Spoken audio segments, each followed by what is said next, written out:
Well, hello and welcome back. Oh no, to another one. One of my favorite brushes needs to be trimmed. Good enough. Continuing the grind.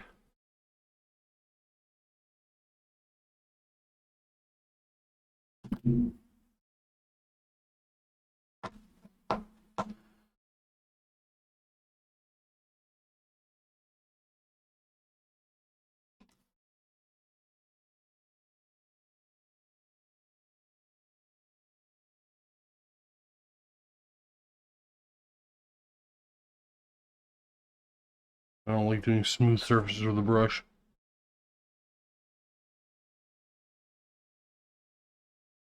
Wish I could just airbrush this.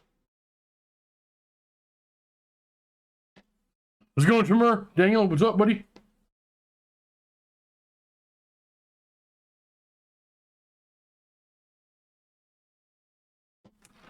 It's kind of my fault for not thinning this. Hello, sir. How's it going? HA, I gotta turn you down. I was doing some editing and I realized that you are a bit loud. Don't touch anything on your end. Okay.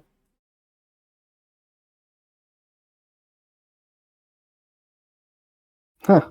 You got the fin Enchantress model there.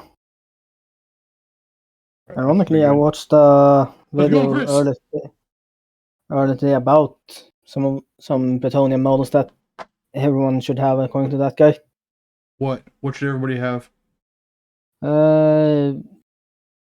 Which Bretonnian models he thought everyone should have in their collection, even though they don't collect Bretonia specifically.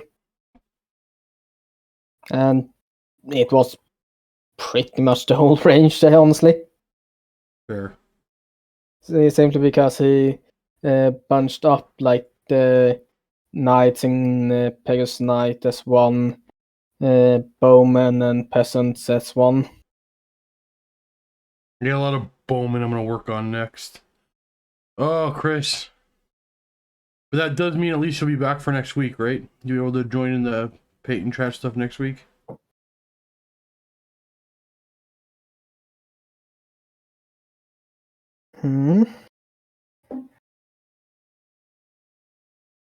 So, hey, Nico, how's it going, buddy?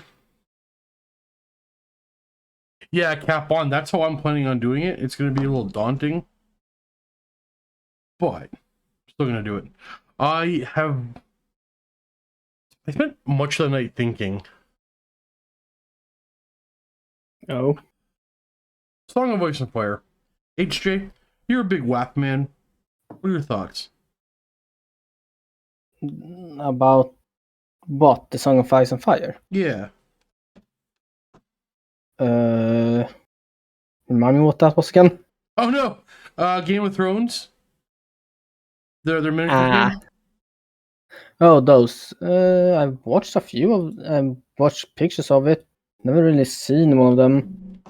Song of. So you're not interested in Song of Ice and Fire. I wonder how much interest already exists in this our current community here. Yeah, no, for me that is probably really low because I barely have any interest in the books in the series anyway. Well, I mean, the books I think were, in my opinion, terrible. The series was good for most of the seasons. But I don't care about either of those. I'm more talking about like the actual game. I think is pretty solid. Yeah. And I'm wondering if I never really watched the game. The minis looks good. But yeah, I've never really played the game or watched anything on it. Most interaction I've had with it is people asking what scale are they like so they can use them for stand-ins for WAP or maybe Frostgrave.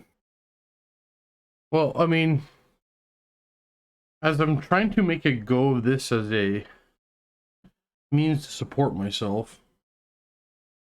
Pluming or not has in the past shown a willingness to work with me, help offset some of the costs. So I've been thinking more about branching out into game systems that aren't Games Workshop. Mm.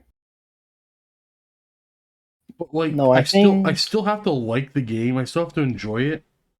Like, I'm not gonna just play a game that I don't like, obviously, right? No, I can understand that.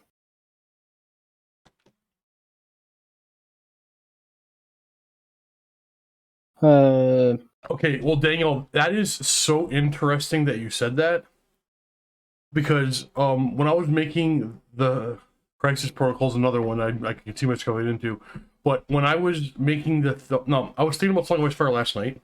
When I was making the thumbnail for this video right now, what I do, the fastest way to get it done is I take photos on my phone or whatever, and then I just email them to myself. And I went to open up my email for this channel, and that man sent me an email. I didn't read it, so I want to get right to the stream. I'm gonna do emails tonight. But yeah, he's in my emails right now.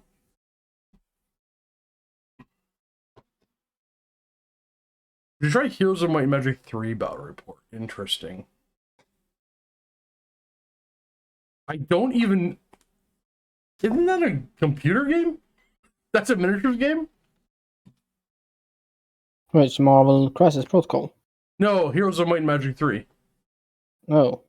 I think it's both, maybe. Oh, computer game. Yeah, no, I'm not gonna do computer game stuff.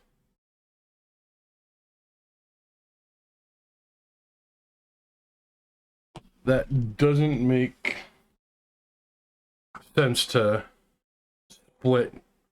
But I've already started working on miniatures games for so many years. I'm not gonna upload a computer game to a channel that hasn't been about them. Mm-hmm. You spend years building an audience on a topic, you don't switch it. That being said, I am gonna upload Dark Tide. But that's more about these painting and chat streams might become like Dark Tide and chat. Like we just goof around with video games that are related to the same topic as we talk about, the Warhammer. Oh, I'll be right back. I'll be right here. Try to make paper towels and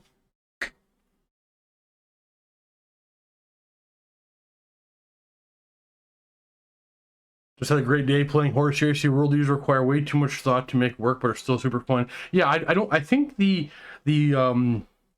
power discrepancy in Horse Racing 2.0 isn't that big, but I put World Eaters at like the second worst. I think World Eaters and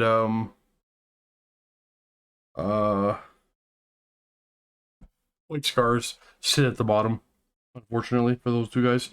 So try Marvel. Okay, so Chris, this is an interesting thing that has come up at Mini Wargaming incredibly recently. So a while back, do I need any more Bretonnian models? I need Questing Knights. I think that's all I need. I can't find Questing Knights.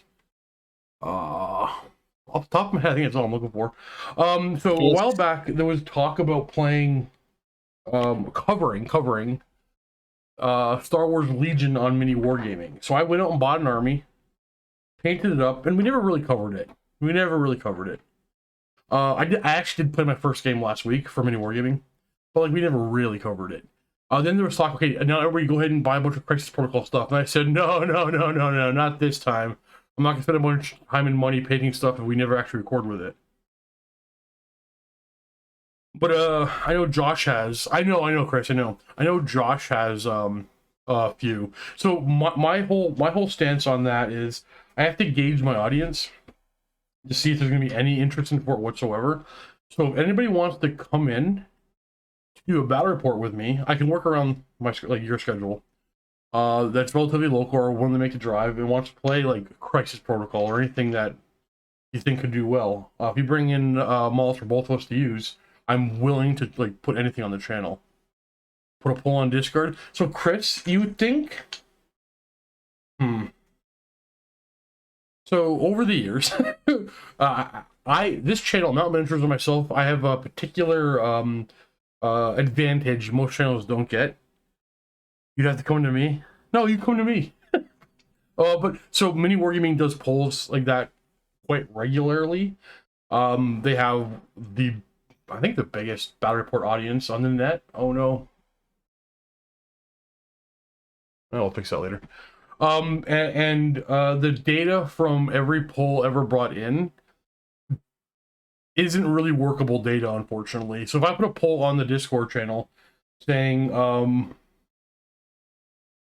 the Bretonnian. If I put a poll in the Discord channel, it might be overwhelmingly yes, and I get no views, or it might be 50-50 yes, no, and then I do it anyway, and it's amazing. So unfortunately, I hate the fact that I can't really use that too much. Though it could be interesting to do the poll. Trudeau won't let me in currently. Don't worry, we'll oust him eventually.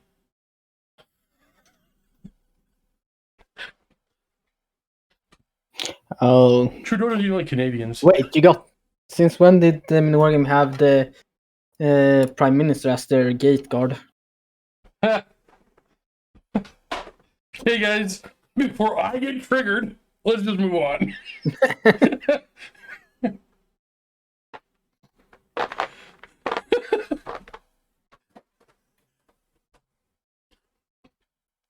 I will refrain from sharing my political opinions on this channel.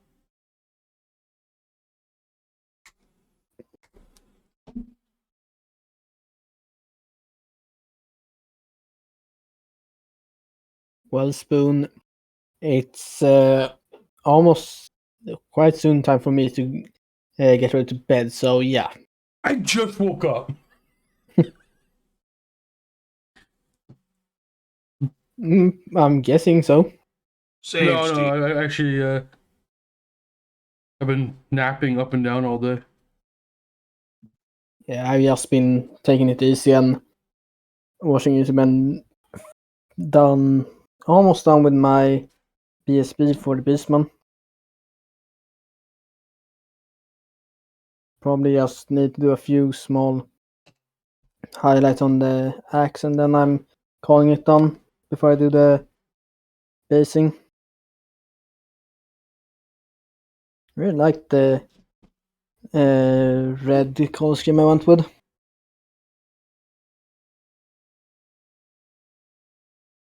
It's going pretty good, Nordic. Just grinding out the little bits of work.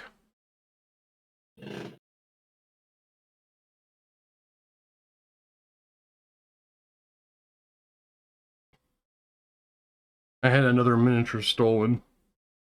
Oh. From a painting commission thing. So, not in a great mood. I shouldn't assume it's stolen. Maybe one day, for all I know, the guy fell into a coma and will get back to me when he wakes up.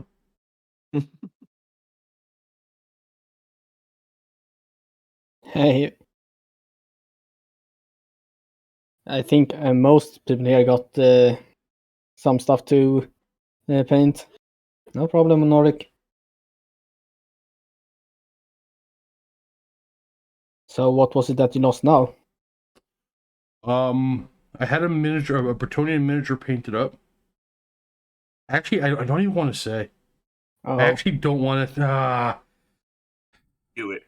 Was that a rare So one? I had a miniature I painted up that I wanted some freehand detail put on it. So, yeah, I just want the miniature back. I don't even care if he does the freehand. I'll get somebody else to do it because I can't freehand. But I want that miniature back. It's another one of these models right here. That's exactly what I'm painting. Oh, one of the Bretonnian lords with a great weapon. So if I don't get it back, this will be Is it the one with the big mace? No, the one in my hand right now, if you look at the screen, it's the exact same miniature as this one. Okay. Yeah, I don't know them by name that much. That's fair. Yeah, the guy with the axe. The questing knight lord dude. Yeah, that's one of the things that I know he mentioned in the video that I watched, that was that you really just need to buy one box of just the questing knights, and then it's probably better to just convert if you need more, since what was it? They were all metal and it was full command for in it. I only really want one box of them anyway. Because you get 5 in a box. I'm planning on putting a Bretonnian paladin in the squad as well. 6-man squad, just running around. I mean, it's not a great. Honestly, it's not a great squad. It's not a great squad. But I want everything from my Brets. Yeah, that's kind of my. That was kind of my idea for the Norse or Norska. Also at start, band to at least have one unit of every kind. I was thinking more about Norska 2 last night, my dude, and I think I'm kind of a mindset of just wait. That I don't think I care about Norska. Like, I kind of like the idea of it. No, sorry, faces. I like the idea of Norska. I like to do a lot of it, but the fact that I can't use these models is real upsetting to me. So I'm probably gonna just paint my guys as just Marauder themed Warriors of Chaos Army, and I'll use those as Chaos Trolls. No, I'll be able to clearly play, or not Chaos Trolls, not Chaos Ogres. I'll be able to play Norska. Like I'll be able, so it won't be that big of a deal. I'll be able to use them as Norska, but to me, the army won't be a Norskan army. It'll be a Marauder army that I sometimes use as Norskan. Honestly, I could probably do the same with my army too, since all of them, there isn't any big chaos marks on them, since this is only the horsemen that are actually GW Marauder minis, but yeah, all of them can pass for normal Marauders and Norska minis at the same time. Okay, Chris just said he has a Marauder, like based on the Marauder plastics. That's what I'm planning on doing too. Chris, you ever think you might want to sell that entire army? You know, send me a price. So on the good side for me, like this year, 2023, I've had to work on Votan, like new things for 40K for work for my day job at Mini Wargaming. I've had to work on Tau, Eldar. And there's one more 40K army. Oh, and Tyranids. All that's kind of behind me now. I can now focus my energy back fully onto like my painting time on this channel for the next little bit. So I'm grinding out my Bretonnians again. And I'll be adding like the perfect, like I have a bunch of little things for Empire, Dark Elves. I have to help me out working on them. But after that, okay, I guess Chris is gonna keep them. After that, I have 2 full armies that like I have all the, like this closet in the room that I'm in right now has a massive in plastic, like a massive still in the box Horus Heresy army. Kevin Young, welcome to Mountaineers, my dude. Because people like you, one day I will make this a full-time job, even though that's weird because this is a full-time job. I mean, what I do. But one day I'm gonna make this channel the only full-time job I do. But thank you, I appreciate it, buddy. Thanks for the support. And in the other room in my closet, I have a massive, still in box, Warhammer Fantasy Warriors of Chaos Army. Now there are some knights, there are some Warriors of Chaos, but it's a lot of Marauder boxes and stuff like that. So after I finish these Bretonnians, I have to make a decision to add one more Heresy army or another Fantasy army. I'm currently leaning Fantasy.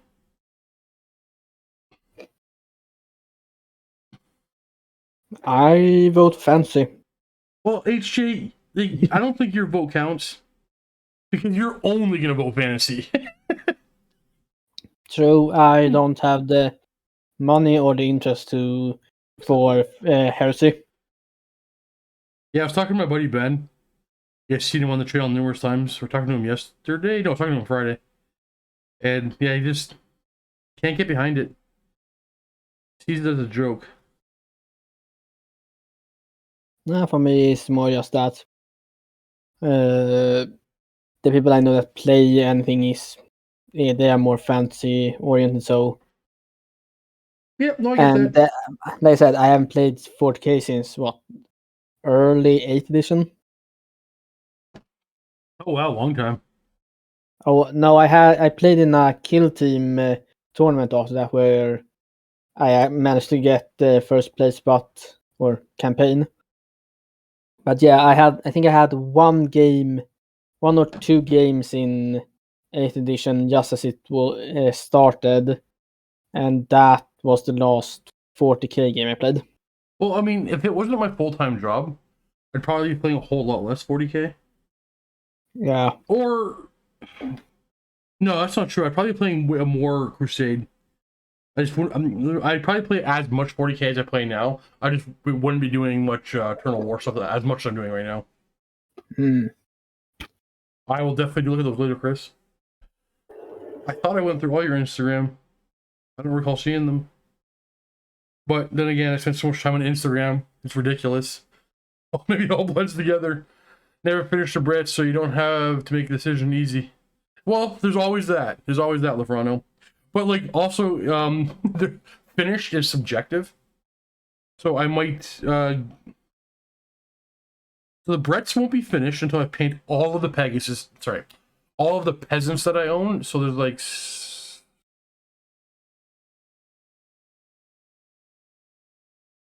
There's about 50 more peasants to paint.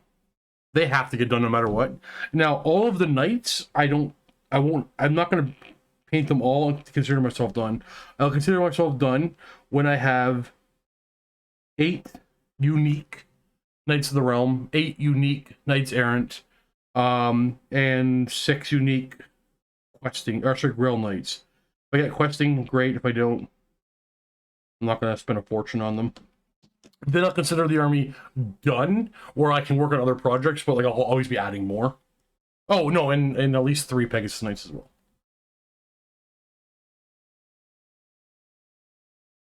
Because like, let's be honest, nothing's ever done. My high elves aren't even done. Like legitimate high elves aren't even done. I have a bunch of Dragon Princes still sitting in my closet. Well, they'll come out eventually, Steve. Buddy, they probably won't. Yeah, keep them there.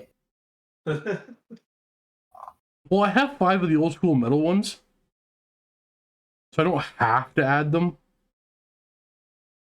But it's like they're models I just don't want to get rid of. Yeah, sure. One day I'll add them to my collection.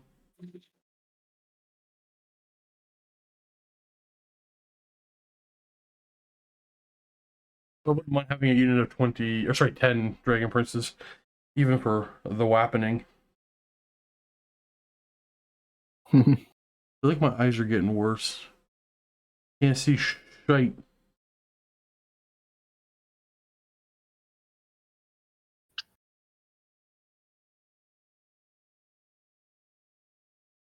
Actually, no, it's the lighting in here. I have to change the lighting. I don't think the way I rearranged this room kind of works. I have not enough lighting coming from like this way, like from my point of view. The lighting's all from like the camera's point of view. So I have to move the camera behind me and the lights behind me. Those look like weird little lizardmen. One day they're getting done. The painter who's working on them is in chat right now. He's waiting for his plane. He's gonna get home and work on lizardmen again.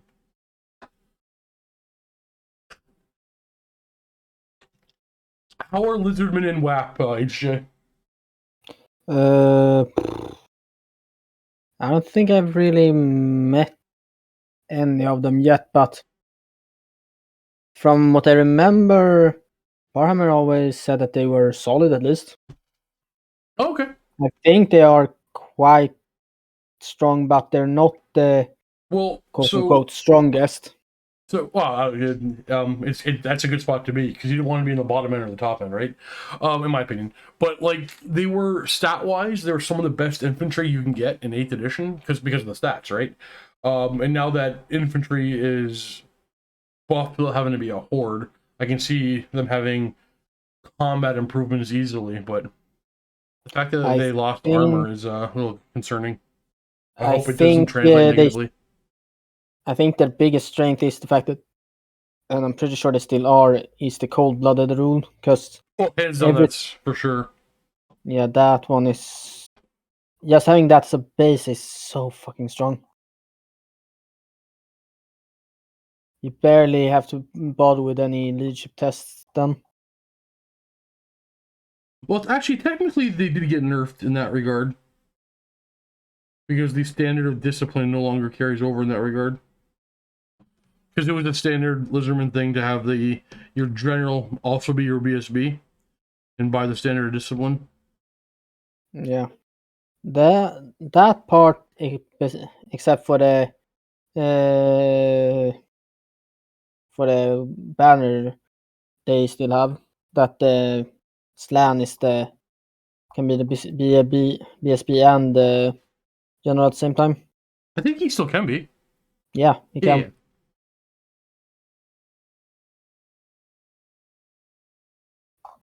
But also, like, I understand taking that away. That was a little too good.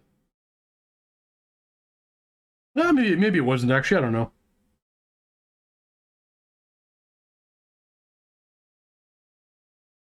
Made them kind of like undead. Yeah, they have this special thing where they, even though they are still restricted to a 25 points of magic item, if they are the BSB, they can still have. Oh no, the Slamp is can still keep take the standard and have up to 100 points of magic item. So you can, so they are pretty much the only lore that general that can have over 100 points of magic items. If they took away the Slan's ability to be the BSB as well, I wouldn't have been upset. I don't think it needs to be there.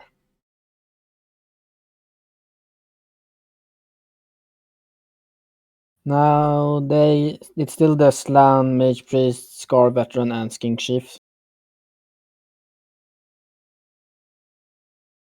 Skink characters running around the table again.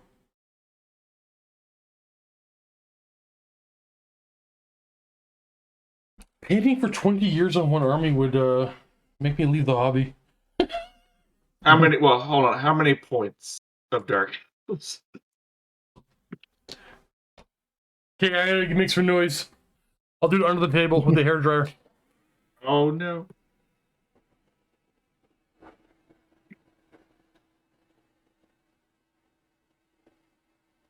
Hey, Sir Bolter, how's it going? I think my largest army is either my Wood Elves or well, for fantasy it's my Wood Elves. I don't know. Maybe my White Scotch is larger, technically still for 40k. Although I have no idea how much that army is worth now. Stormbolter, what's the weather like in Ireland right now? What's it like in early fall? Are we technically in fall yet? Yeah, I think it is. October. Well, as you mentioned Island, I got a buddy out on Prince Edward Island. That place got messed up the last couple of days.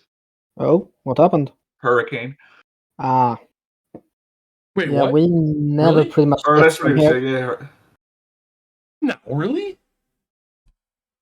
Or it was this big storm. Some kind of got said hurricane. I'm verifying. I gotta Google this. I live in a weird bubble of all Warhammer all the time. And here I think it's pretty much Hurricane Fiona. Yeah, we can get hurricane or storm winds, but that's about it. We tend to not get anything more than that here in Sweden. But that might also be because we don't really have a side that is to the ocean.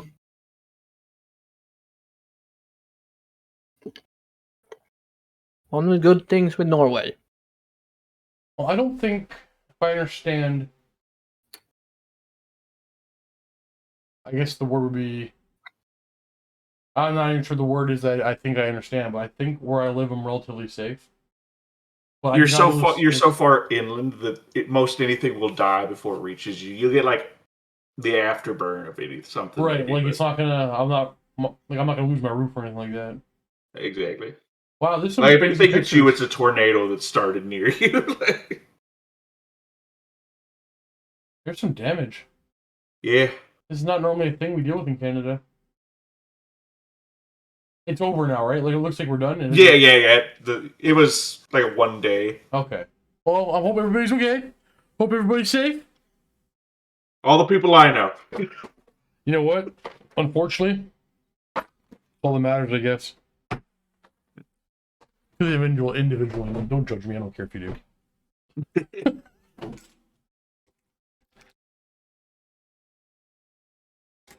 For this dry brushing, and then I just gotta. I'm gonna finish all these Dark Riders today.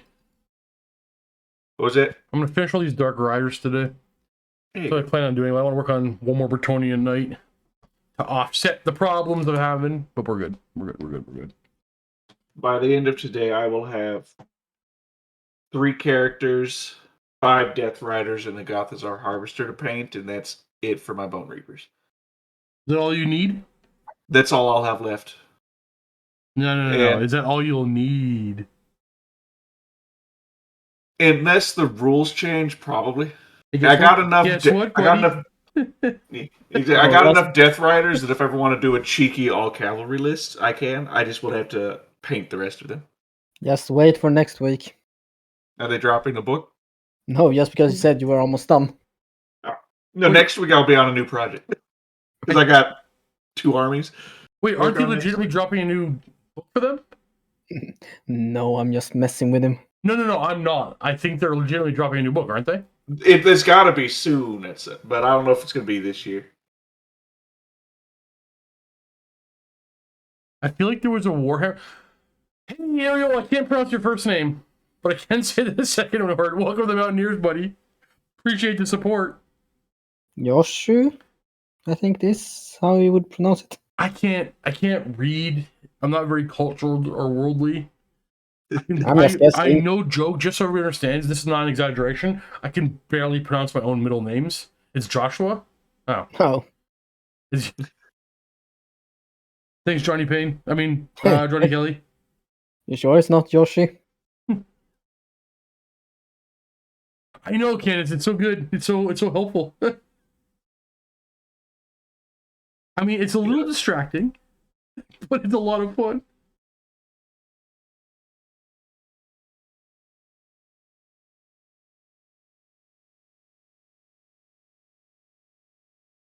This is going to take a couple of coats of my favorite color of contrast to get that deep leather look I'm looking for. Let's see. I just checked. Last Death Battle Tome came out in May, so they might be due for another one. No, I'm a little out of the loop on the Sigmar, but I'm going to turn over to this monitor again. Sitting here painting along, may one day actually finishing of Night Gobbles. Man, you have 16 Night Gobbles in that unit. Later, Nico. Let's see. Well, good work. I could have swore that there was a new Bone Reaper Codex coming out. Like, didn't we checking some rumor mills? Last I saw was what? Cities of Sigmar? Well, wait, okay, so wasn't there like a, I remember looking at the mic when I was talking, wasn't there like one of those teaser pictures where they're black and white, like upcoming models and we looked at it, it's so clearly an outline of a Bone Reaper? Wasn't that a thing? Not that I can remember. I don't check the community forum too often. You know what, dude? I check it every day and I miss half the articles. It makes no sense. Matthias Brighter member for 13 months in a Mountaineer. Bretonnian is my favorite classic fantasy army. I think it's everybody's favorite classic fantasy army. I don't own any as it came too late to fantasy. Yep. But I love the Knights. Sadly not painting here, but making French fries for the kiddos. Hey, you're making something. Now I want French fries. I still remember the 3+ armor Bone Reapers. Yeah. They can still do that, right? I got some Night Goblins I gotta paint as well. I'm gonna get them done this weekend. Well, I guess my weekend's almost over. Alright, well, maybe, you know what? I just realized I could get focused here. Okay, actually, we're gonna have to do some speed painting. Where is one?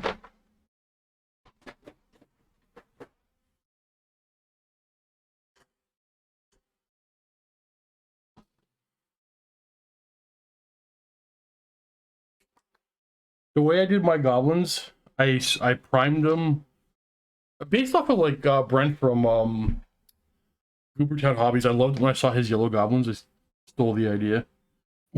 I just based them with this color here. But they no longer sell that paint, so I gotta do it by hand now. Or they no longer sell this spray paint. And I just green contrast right over the yellow of the skin. Separation.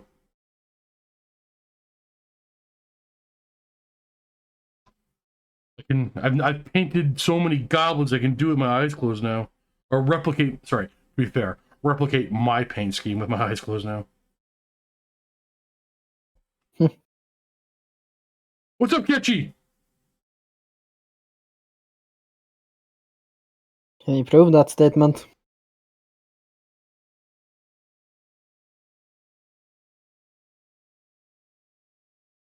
Well, what do you need 180 goblins to play Sigmar nowadays, right? Like you for a while there. Granted, I'm out of the loop. Don't know if I'm wrong anymore. But for a while there, you needed more models for Age of Sigmar than you needed for Fantasy.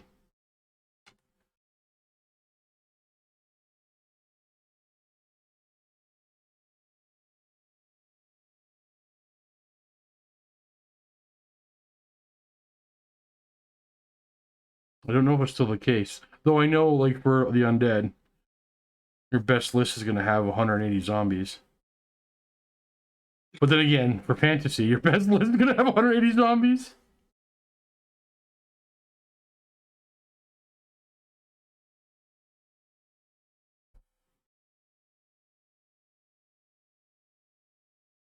Nice. Steve, is Vallejo good paints? So, I have not used their paints. It is the next brand I'm going to be moving into. I have heard nothing but very, very positive things. They're good. I just make sure you shake up their pots well, though, especially for their metallics. Fair enough. I do use Vallejo Airbrush Varnish, and I love it. That's the only thing I use. That's all I have of theirs. But yeah, I've never heard a negative thing about Vallejo. Like, Games Workshop paints, damn near all of them, I think, are actually quite amazing as well. They're just expensive. Yeah, Matthias, their metallic blue, I can't remember the name of it, but that is a fantastic paint. I used it on my Tomb Kings. Well, have you used any of the new metallics for Games Workshop? Like the new within the last year or so? Like Iron Warrior, Metal, Iron Hand, Metal, Grade, Knight, Steel. They are actually, I think, like I have no joke here. I'm gonna count them. Probably. Here, I'll do this. Oh, I think I already did it. I've seen you count the bottle. No, I already did it. I'm gonna do it again. So, Iron Breaker, garbage can. Lead Belcher, garbage can. Lead Belcher, garbage can. Iron Breaker, garbage can. Iron Breaker, garbage can. Iron Breaker, garbage can. Lead Belcher, garbage can. Iron Breaker, garbage can. Lead Belcher, garbage can. I'm throwing away money right now. I know this. Iron Breaker, Iron Breaker. Iron Break. What's a new Iron Breaker? Why do I have a new Iron Breaker? The new metals. That garbage. They're just so much better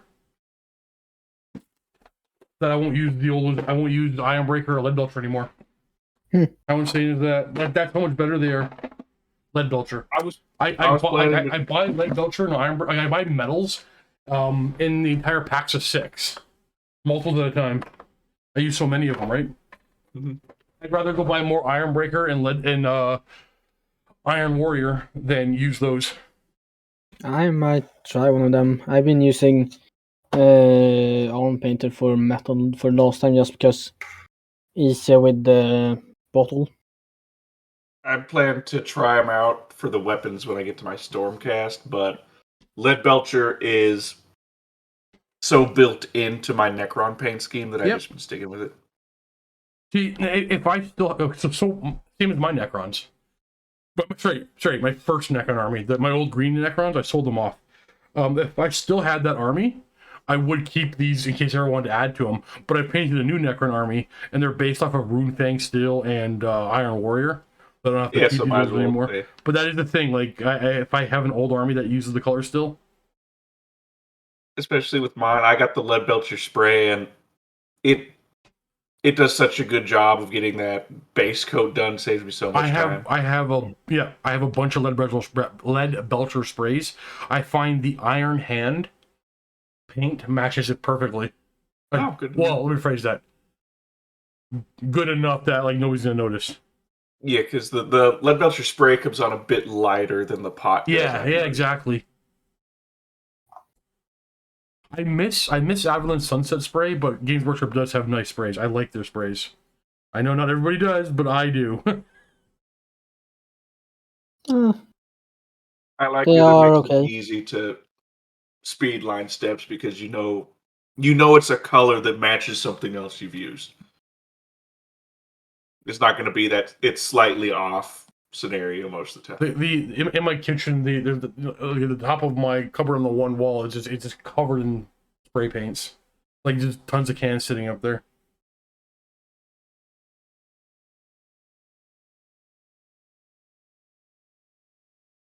I hate GW Gold Spray. Oh, really?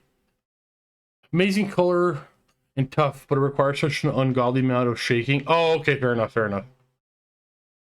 Vallejo also use the drop pods. I know that's I would love GW to switch to drop why pods. can't Games Workshop? It's like at this point, it's ridiculous. I don't get it. Manufactured scarcity, Steve. That's what it is. It Sure. dries out. You got to buy a new one. I don't get it, man. I don't have the patience or willpower to thin down my GW paints and move them to dropper bottles, but I would love for them to be in dropper bottles. Yeah, no, but considering how much money they make off of paint, like how much it's like I don't know this for a fact, but I gotta assume they make more money off of paint than plastics. They have to, Like unless I could see the margin being so good on the plastics that maybe it's closer than we think. Good point. That's a fair point. You're probably right. Actually, you probably are right about that. But if you're looking at just pure like units moved, paint has to be destroying plastic. Oh, for sure. I wouldn't. I'd bet good money on that. And they know it too because you watch their painting tutorials. Some of them are worth watching, but do you have the entire GW line? No, then you cannot paint this model.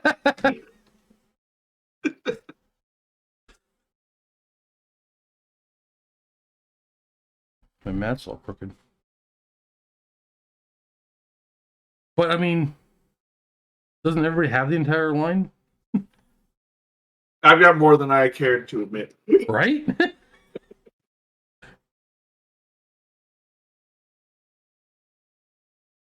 I might have had like a third at one point. I do wish that they did a better deal on their paint sets. Because like Vallejo and Army Painter, if you want to buy the full or most of a run of one of the types of their paints, you can usually get a decent deal on it. But with Citadel, it just feels like you get one pot free, maybe. Hey, Games Workshop has been known for deal. I mean, their battle patrols are pretty good nowadays. How's it going, Greg? Yes. Yeah, their battle hard for me to pull back from after I got used to it. Yeah, I bet. I've actually. Oh man, I got paint all over me. I've actually realized recently I'm a bit of a prepper. That if we get like locked in again or anything like that, I have enough models and paint in this house to like. Other than primer, I might have to get more primer. I only have like 30 cans, but to not have to leave the house for like a year. I've got a cabinet that's about the size of me, full of unpainted plastic, most of it unassembled. So yeah, I got plenty of hobbying left.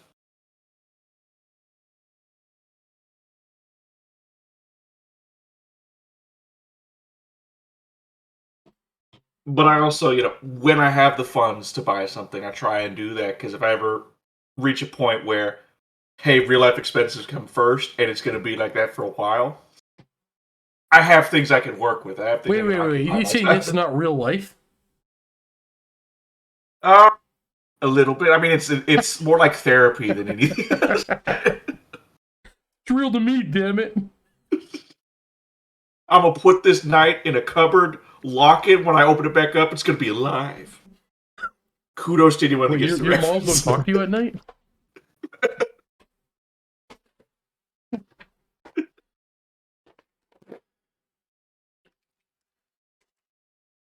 Vortex Mixer time.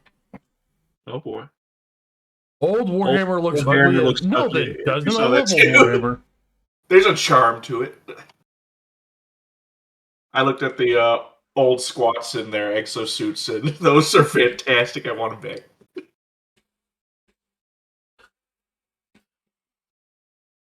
That's right, Greg. It's not a closet of shame. It's just a good prep. It's being marked down. Right there, you go. It is coming down hard here now. I see. You might be getting the fringes of that storm, maybe. Like, it's coming down hard. Can you? I don't. You probably can't hear that. No, there's no way you can hear it. Yeah. If I lose power internet, that's why. Yeah. I was happy to see. I went to a game store that's a couple hours out of town yesterday, and they apparently had a tournament going on, and I think I only saw one instance of the Grey Tide being ran. Of the what? The Grey Tide. Everyone had painted armies for a change, and locally, that's not something you see often. I will not take part in a tournament that doesn't require painted. Yep. I put so much time into this. If I'm going to play, I want my opponent to have done the same. Yeah. Or, not the same, but I mean, at least... Or how about this? You get a 20-point head start. Like, please, just paint them. It doesn't have to look good. Just throw paint on them. 3-color something. They put out contrast for you. Come on. Exactly. Oh my god, I love contrast so much. Yeah. Steve, have you looked at the speed paint from Arm Paint Run? Yes. So I've talked about this before. I know I'll have to keep doing it from time to time. But speed paint looks interesting to me. However, I have such a massive collection of contrast paints. I have a cardboard box under my desk of contrast paints that don't fit in my paint rack that's under my other side of the desk. But because I have so many of them, there's no financial incentive to buy all the other stuff. They were just too late to market for someone like me. And now, if I run out of a green, I have 14 greens. But if I run out of a particular tone of green, I'm not going to go buy the speed paint one. I'm going to buy the one that I know how it applies. I know how to how I want to use it. I'm not saying speed paint's an inferior product or I don't like it. I don't know. I just have a different product, and I have no reason to switch. That's understandable. What was that? That's understandable. Yeah, it's weird because I was talking about I gotta get some of these speed paints. It's time for me to try them out, and I'm actually ready to buy them. I'm like, wait a second, I don't need to spend all this money. Like, I already have all this. I'm gonna spend this money just to see if I like it as much as the contrast paint. Weird, yeah. Speed paint is pretty much Armor Painter's contrast paint line. It's unless they've come up with more, it's just one box with 30 paints or something. What are speed paints? Speed paints are Army Painter contrast. Did you just actually say that? I'm sorry. It's now okay. So the chat can't pick this up, but it's raining so loud right now that I'm having trouble hearing you guys on my speakers. Oh no! And I can't make you guys louder because then it'll start coming through. And it'll reverb. I think you. Oh, so he just answered the question. We said the same thing at the same time. I think. My apologies. That's right. Paint's delicious. Who's judging me? No, I think if I were to try a whole new brand of paints like Arm Painter Speed Paints, I would have to buy a box of Stabbers or Imperial Guard and just Just have something I can baseline test how it flows and how it works on before I commit it to an army.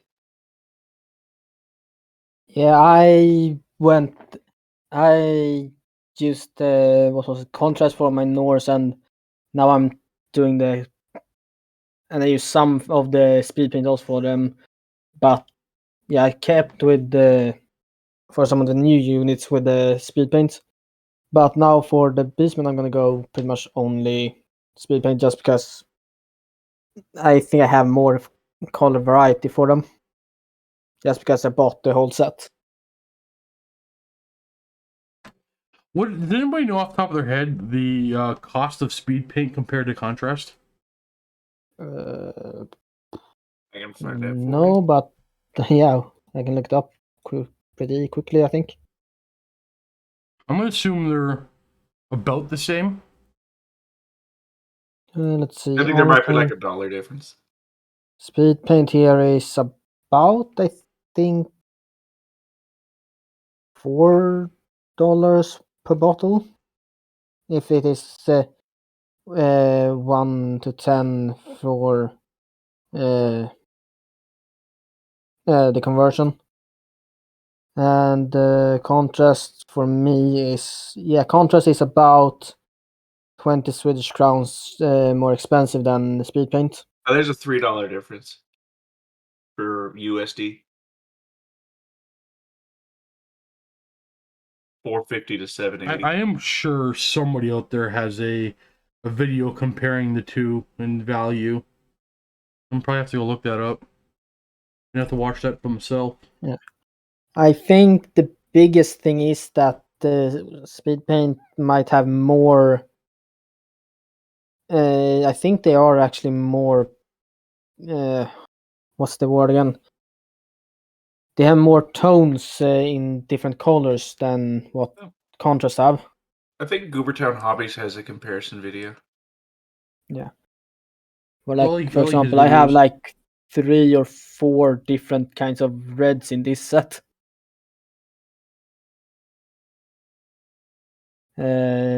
I think 3, maybe 4 different blues too. Well, I mean, you can't mix them, so you need. You can actually. Okay, so you can't mix contrast. One color one color always takes over the other. I don't find that the colors mix at all. Like if I mix a blue and a green, I don't get a mix between the two colors. I get the same blue. There's more of it. When yeah, no, you can take it first. Okay, from what I've seen of comparison videos and just speed paint reviews in general, I don't know how well they mix, but there are distinct differences in how pigmented different paints are, just because certain colors don't flow the same. Yeah. So Josh K is the guy who sent me these models. So I had a game, Josh, on I think it was Friday. It was Friday, and my opponent was using my orcs and goblins, because when you fly in, you use our stuff off more often than not. And I'm like, I have the BSB and a proper wizard you can use up. He's like, no, I can't find them. I was positive I had these painted sitting in my box. Positive. I had memories of painting these guys, and I saw them sitting in my pile of get to do this. I paint now so much that I have no idea what I've done anymore. How do you know someone didn't just sneak in and throw them in bath to take away the paint?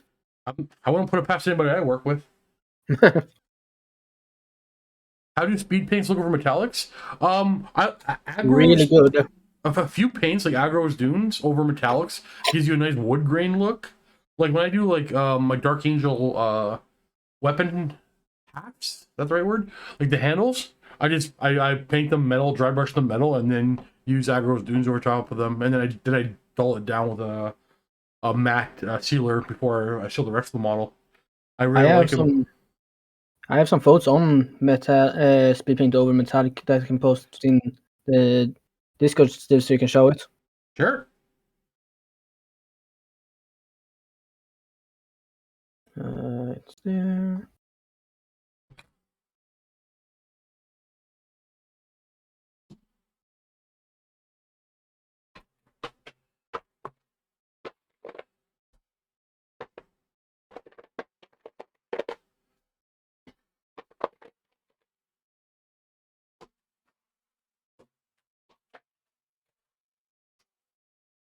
There.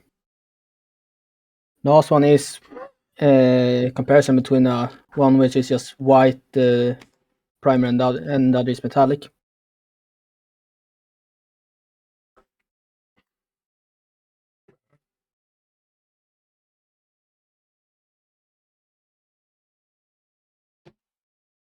Hey there, guys. Dementia just dropped in.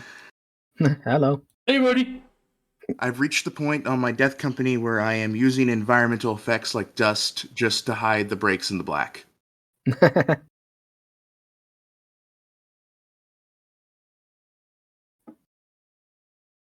They should be in the finished model now, Steve. 1 second.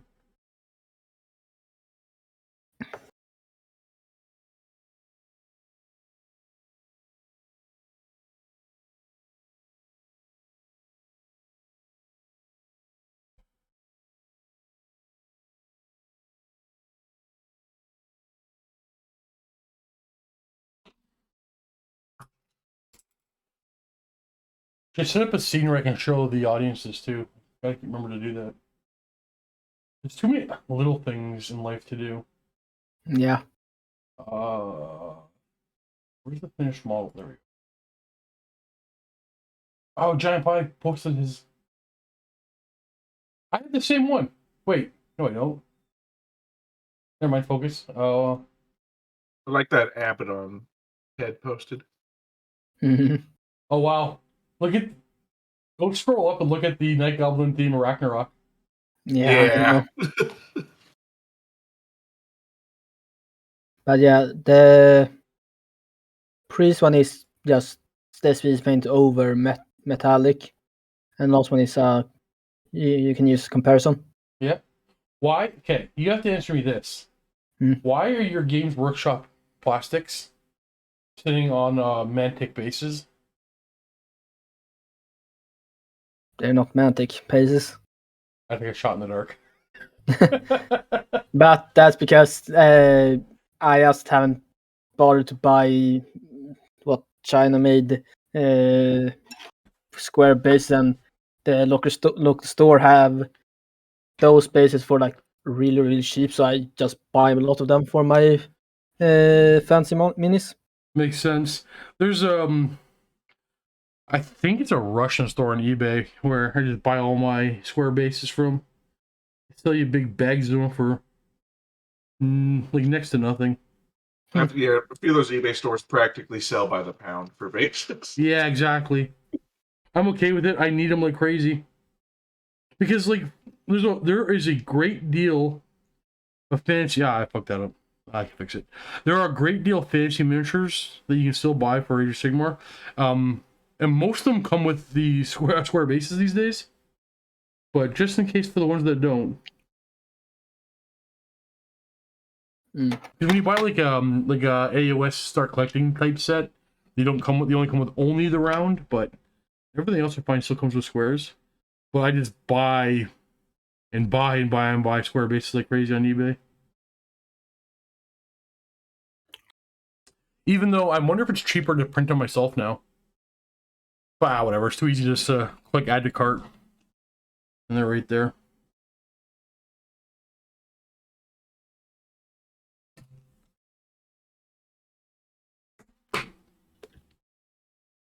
Contracts over metallic is very hit and miss. I think you're right about that. I think there are some things that look absolutely fantastic and some that just won't. The old candy colors from like Minotaur work pretty good over metallics. I've seen 1,000 Alpha Legion and 1,000 Sun armies that just have them over.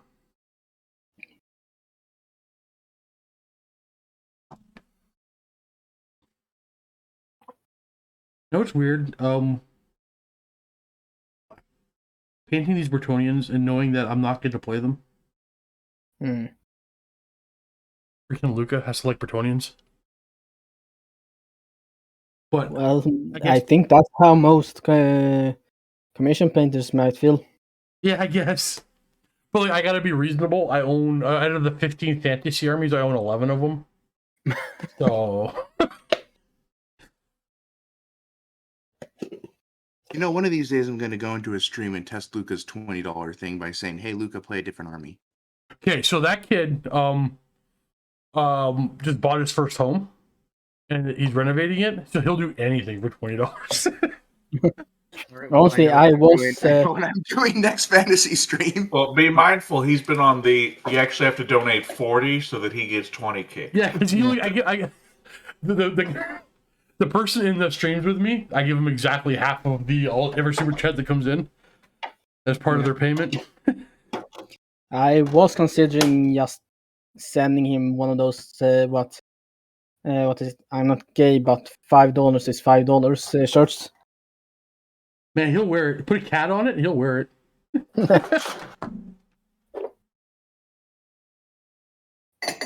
I got a brilliant idea.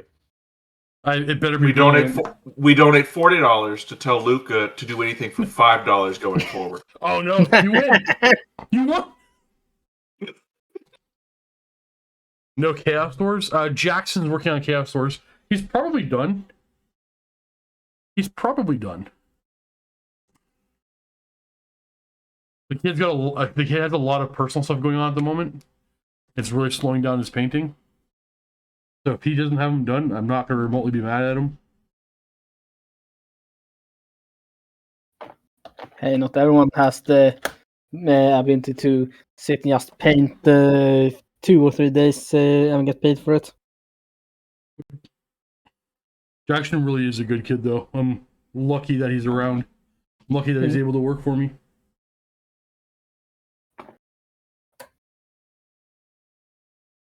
Unlucky that he can't bait donations by saying he'll do anything for $20.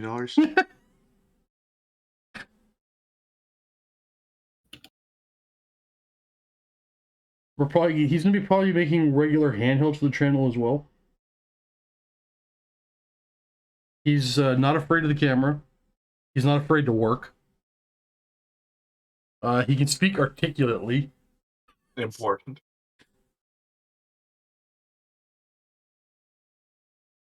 What's his favorite hockey team? He doesn't do hockey. He's a curling guy. Let's be fair. It's 2022. Kids these days don't care about sports. True. Do I have any Foot Knights for WAP? Well, I have an STL file for Foot Knights for WAP, and I will probably add a bunch of them, Mark, to my army. But I've said this a bunch of times before. Stuff that are Warhammer Army, units that are Warhammer Army Project exclusive, are low priority for me to work on, because when the old world comes out, there's a very good chance every one of us are going to abandon WAP and go to that. Now, if we don't like it, we'll all end up going back to WAP. But anything I put money, well, more importantly, not the money, because it costs like pennies. Anytime I put painting time into a model that one day in the future won't have regular use, it'll only be used when we go back to WAP. It's low priority. Doesn't Bretonnia also have the questing pilgrims or something on foot, which you Battle Pilgrims means for? Battle Pilgrims, but I already have those painted. Yeah. I already did those. My Battle Pilgrims are done. But no, WAP has actual units of Foot Knights, and the models I have, I think, are badass. They're awesome. They look perfect. I love them so much. And the rules are really solid. I really want to work on them. But it's more important for me to finish Bretonnian Knights and... Yeah. But one way you can justify actually painting him is, doesn't Empire have Knights on foot? Yes, the great swords. But I can paint some great swords and use them as Bretonnian Knights, sure. But the Bretonnian Knight files I have, am I able to show them? No, I'm not set up to show things on my computer. Wait, can I do that? Maybe just add a great sword on the back, and then you can use them for both. Because I'm guessing the files you have are sword and shield. Unfortunately, everybody, I can't.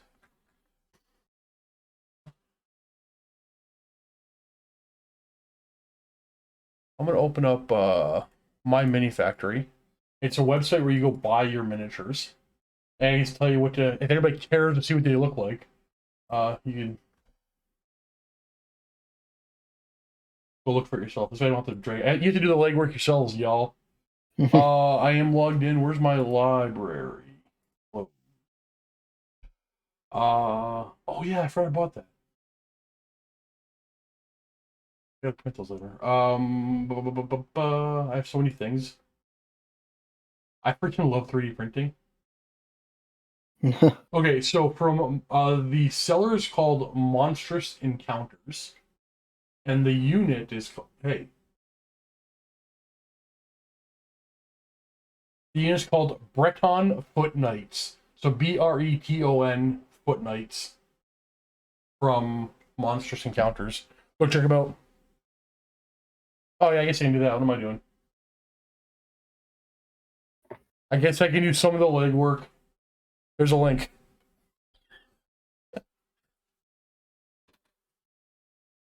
Sometimes I don't see the obvious, Joe. Okay, I'm gonna add a bunch of yellow to this guy's cloth. And you should never put yellow over black. It's yellow first and then black. But here we are. Ah, hell. Stormbolt, are you here still, buddy?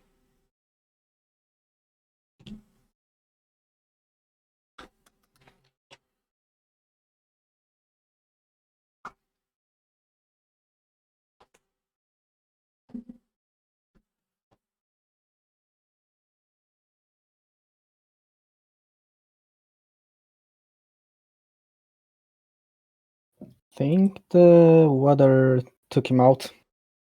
That's fair. I mean, he is on a cool trip with his wife. Yeah. He keeps putting her before me. Ridiculous. It's almost as if he was living with her. Well, one day, his wife and I are gonna share some words.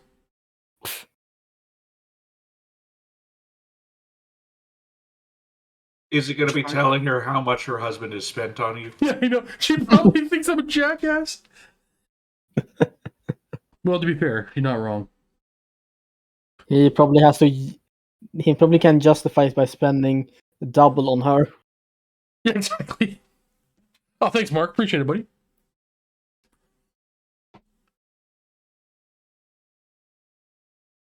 I was talking with a friend the other day, and I guess he had missed one or two updates on the old world because he unironically said, "I can't wait to play my Wizard Lord again." Oh, and I didn't know how to tell him that in the timeline he's going to be about 200 years too early for that. Honestly, I have not followed the old world at all, so I have no idea what the state of it is. So I don't think that's accurate. It's Era of Three Emperors, so the Magic College wasn't founded yet. I know, but think about this. So that's the timeline they talked about and they said they're kind of doing, right? Do you really think Games Workshop is going to put out an edition of like a war game without wizards? Like 100%. I will bet anything they retcon a part of the lore somewhere where they will be there. They'll be untrained or something, and they will 100% be there. Steve, it's called Hedge Wizard. Yeah, I can't speak. Hedge Wizard. What? Yeah. Oh no! I think they'll be wizards. I just don't think they'll be wizard lords. Like the Empire won't be able to make one. You won't be able to. They won't be quite as prominent in the Empire as they were before. I just they'll have other options. My biggest hope is that there's not. Hold on, this gut ripper contrast is amazing. Anyways, I hope there's not some proto black powder weapons or something. Because I'm pretty confident we're gonna have that. Maybe. I don't want it, but I know it's gonna be there. I think if you just think about what the timeline, maybe level 1 or 2 wizards will exist in the Empire, but like Hayas and Lizardmen would still have their up to level 4. So what it's gonna be mostly warrior priests. That's exactly what I was thinking. Yeah. They'll have a thing because remember, humans could tap into the winds of magic. They just didn't know how to do it properly, right? So they'll have a slightly different version of magic that is exactly the same, but they're gonna call it prayers and stuff. And there's no way they're not gonna have magic. Now, hear me out, Steve. They have proto guns, but it's like a unit of archers that each roll on a misfire chart. No. No. No firecracker on sticks. Just give it the gets hot rule. You rolled a 1, he's dead. I'm gonna stick with the no. Wait. It's hot, you say? No, I want to see the land ship as their primary Empire's primary war machine. I know, we'll put wheels on it. What, a ship with wheels and long oars? Yes, please. I want to find Fighting oars. STL for the flying ship that WAP has for Tomb Kings. I have a file for the dwarf one, but it's currently not chopped up well, and I don't want to put the work in myself. Oh, that's fair. Hey, you can probably pay someone here to do it for you. It's true. Are you that guy? No, I never done it. Maybe after I actually get some 3D printers myself, I can do it. I can't believe it took me so long to get a 3D printer. I think you can save a stupid amount of money. It's cheaper to buy a 3D printer these days than to start a new army. Probably. But in my case, I decided I'm not getting one until I have at least a 2-room apartment, so I don't have to sit or sleep in the same room as it. Well, okay, this is going to be a dumb question that I should know the answer to.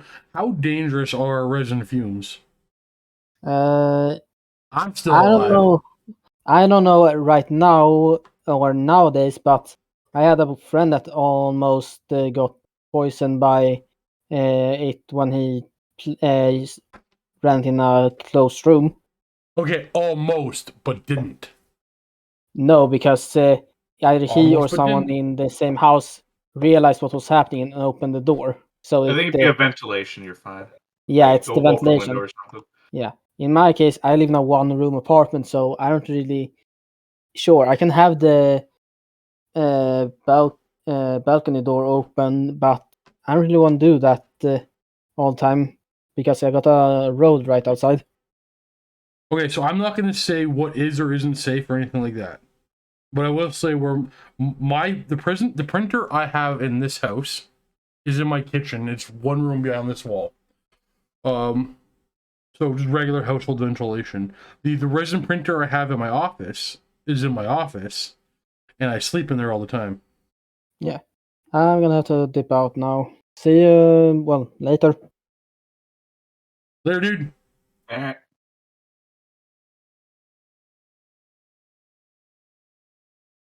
Apparently, I'm doing stupid things with my printers.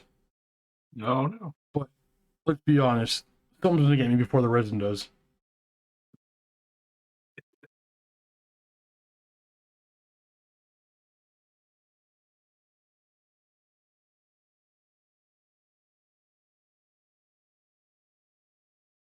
I was gonna make a joke about Canadian wildlife, then realized that like the greatest danger up there is probably the moose. Oh, the bears. And then the moose. It still surprises me how many people are killed by like the big creatures every year, like moose, hippo, and so on. Because I can only imagine that every single one is someone who goes, "Aw, it's a tiny animal. No, I'm gonna go and pet it." That's exactly right. Well, okay, now a moose isn't exactly tiny, but they don't look threatening, right? But they're gonna kill you. Yeah, they're a wild animal who knows that it's much, much, much bigger than you. Well, much bigger than maybe you. A little bigger than me.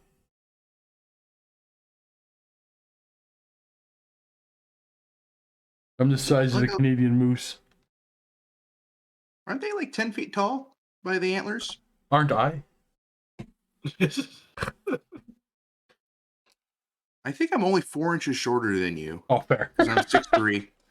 Sleeping in your office, Mount Miniatures, you're working too hard, my man. I I'm not even the biggest nap taker in the office. It's At all. Like, I'm not even in the top 3. Oh, I'm in the top 3. I'm in the top 3. Yeah, I like to nap. A 20-minute power nap can... Look at dudes, especially on Thursdays, but when I go into the studio, I'm there for at least 14 hours a day. But most days I'm there for 14 hours, because after my 8-hour shift, I have to record another bat rep for this channel, right? So I'm there big long days, but I take naps at lunch and stuff. You can't use a printer with a filament. My library has 2. I have Leprano. I have 6 of Anycubic X's. I have 6 PLA printers and 3 resin ones. The most dangerous animal in Germany is the boar. Yeah, I can see that. Those are some crazy animals. You'd really think Game of Thrones would have warned people about them, but no one listened. You can't learn from TV. I mean, you totally can. Also, I think people looked at the boar that killed Robert Baratheon in it and went, "Oh, that's a fantasy boar. They're not really that big or dangerous. They're not really that aggressive." I mean, come on, getting gored by a boar. How's it going, Alex? We don't have moose here. We have occasional bear, though. Yeah. I just found out there's a country. There's a city up in Canada where it's illegal to lock your doors. Because if a bear wanders in, it's a small town. If a bear wanders into town, people have to be able to get inside of the closest vehicle to get away from it. How messed up is that? And I maintain I will not go to my deathbed without having fought a bear in hand-to-hand combat. I will fight a bear before I die. Okay, so here's how you do that. You go down to the mid Appalachians area. We're talking, just go to bluegrass country. Just go to Nashville. Yep. And then fight one of the Appalachian black bears. Your chances of survival increase dramatically. Yeah, no, for sure. I'm not gonna fight a brown bear. I'm not gonna fight I'm gonna fight a black bear. We have plenty around here, and I'm gonna look for a cub or something small.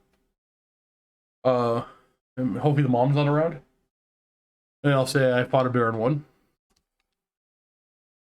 Are you familiar with the island of Svalbard? No.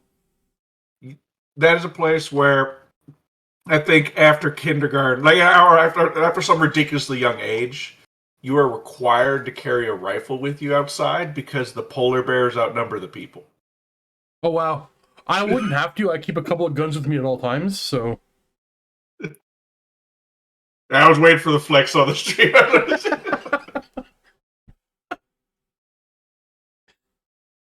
Alex H. I want my tombstone to say, "Idiot thought he could fight a bear."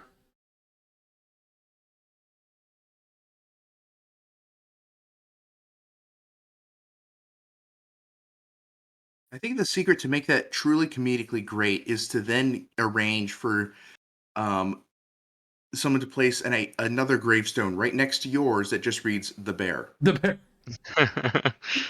And if people assume things, well, that's on them. By a double plot. Okay, so I live a very unique life. I'm not going to do anything heroic or anything memorable. I create battle reports for a living. I love what I do. But one day I'm going to die, and it's going to be like, oh, okay, well, that guy's not making battle reports anymore. And a clip might pop up and be like, I remember him, but he died. That's not a terrible legacy, but I want to be... Remember that wargamer dude who thought he could fight a bear and died? What an idiot. That's how I want to be remembered. You know what? Fair enough. And then Dr. V will find someone else to run his channel. Exactly. We're done with doesn't, so anybody else can do this. I feel like the moment you did that, 10 minutes later, there'd be 2 different memos sent out. One would be from Dave@miniwargaming.com that would say, "Attention all employees, if you go to fight a bear, make sure you bring a camera." The other would be from Matt, which is, "Don't fight bears." Did you? Now, if you want, I compete. Were you guys amongst the people who got the memo that I died? I wasn't. There was a wargamer. His name was also Steve, who passed away. And Dave put on this on the Instagram, kind of like usually that I can't say the word properly anymore because of Ben Stiller, but he put it on a ugoogly. I can't even say it properly anymore. Was Dave a good Googleizer? Wait. Did he die in a freak gasoline fight incident?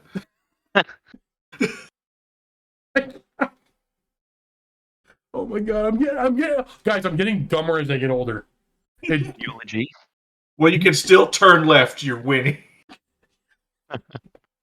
Oh jeez. You know what? I no longer want to tell this story. Let's just move on. That's fine, because we could talk about that Hansel instead. He's so hot right now. So hot right now. I'm not a fan of comedy movies, but damn, that was good. That one was great. With his never tiny watched the phone. sequel, it's great. An orange mocha frappuccino. What is this? A school for Ed? You couldn't even say it.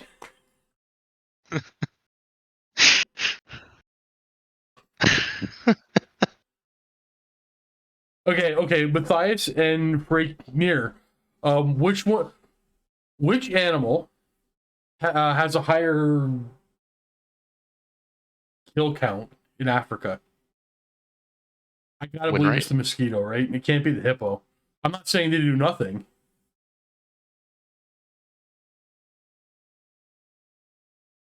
Like, I'm curious, how many people die from hippo attacks? Oh, it's insane. Like, when you look up the number, it's way more than you would have than you think.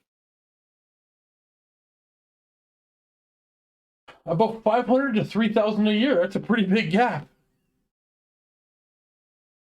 Wow. Time to check mosquitoes.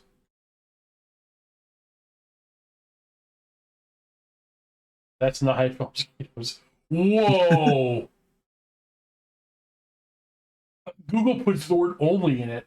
Last year, mosquito bites killed only 830,000 people. A sharp drop from the century's annual toll of 2 million. We're winning the war on mosquitoes. That may not be a good thing. Hey man, everything's a good thing. Don't try to bring your science to this conversation. That's fine.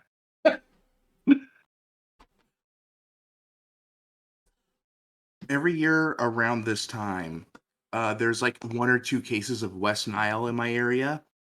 So like the local neighborhood apps get overrun with moms going, should we let our kids play outside? Yes. Well, if you have to ask the one question, case. yeah. There's 1 case a year, like 1 or 2 cases. Now, yes, granted that seems silly, but I understand the fear. I don't agree with it. I understand where it comes from. Like that's a rational mom fear. But our parents' generation just grew up soft. I mean, like, my parents let me... So. my parents let me, run around in the bush with my mates.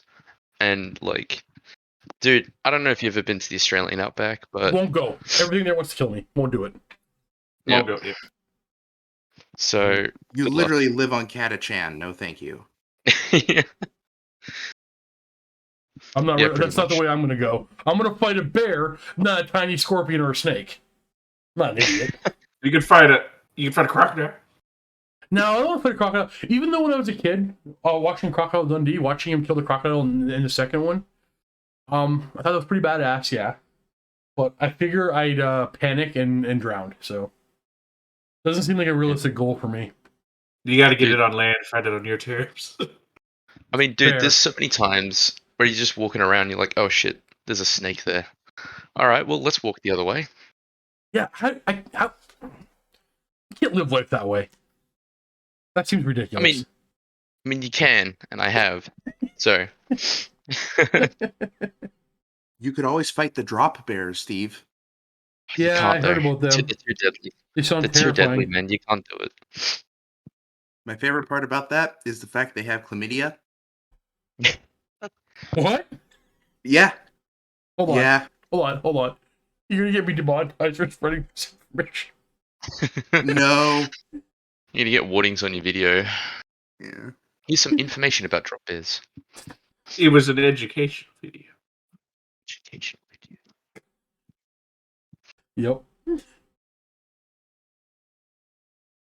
That's got to be my favorite thing about animals is that you'll randomly learn that one of them has like they either originated the disease or somehow they got the disease that's like a super common human one.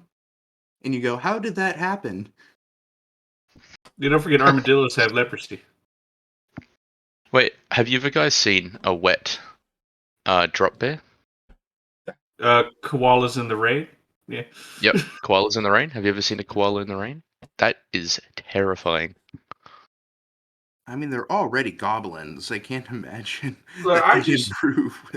Look, I'll put it in the general chat, but man, it's pretty terrifying. Okay, hold on. I see now. Is this koala chlamydia thing real? I feel like maybe you got me with the stupid. Because I had to ask the question. I cannot confirm or deny. Like I know I can just turn and Google it, but like, God damn it, you got me googling. Yeah, it is. Up can't to spell either of these 100% of the words. population tests positive. Only up to. Oh my god. Okay, so you type in koala and then the letter C.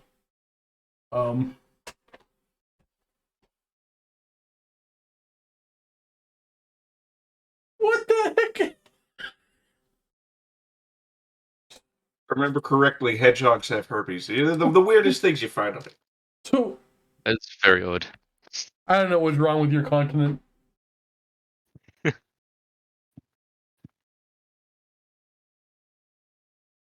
Leave the koalas alone, man.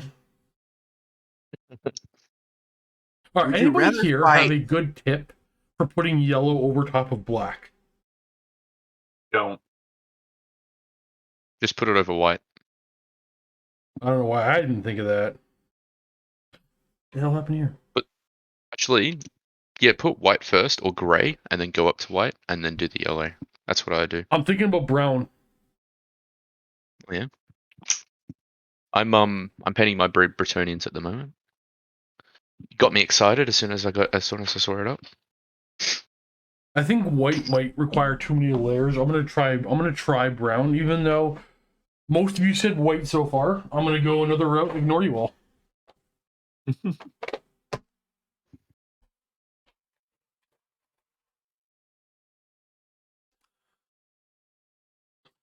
I'm the guy who asks for advice and then immediately doesn't take it.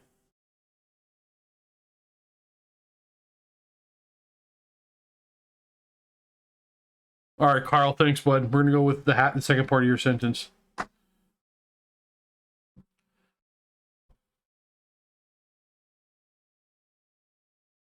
It had 50 layers of yellows, flammable hero says. Once again, that man's not wrong. It'll still be patchy. That's the best part. I finally figured out a really good yellow combo. It's Averland, then Eandon, then Bad Moon. It's kind of what I do. Yeah.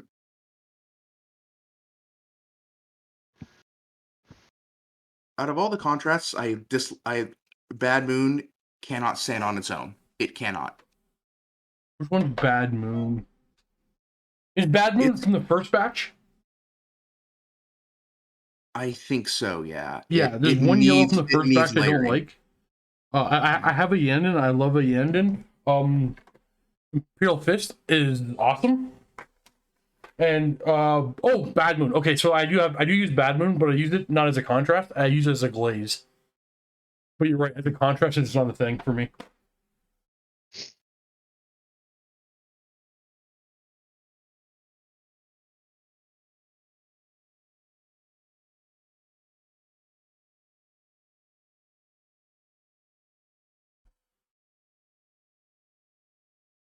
That koala is still looking at me. Yeah, sorry about that. This is going to slow the Bretonnian project down. Every model, like I can't batch paint the knights. Best part about Bretonia. I guess. Like, from a hobbyist, best army. From a hobbyist standpoint, best army. But from the guy just trying to pump everything out, nightmare. Gotta be committed. Well, if there's one thing I'm not, it's committed.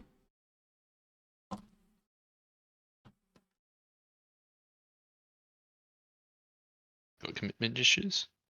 I actually have a box of Inner Circle Knights that I have just sitting completely unopened. That as soon as Old World comes out, if I can, I'm going to paint them as Knights of More and call it a day. Those are rare and hard to find.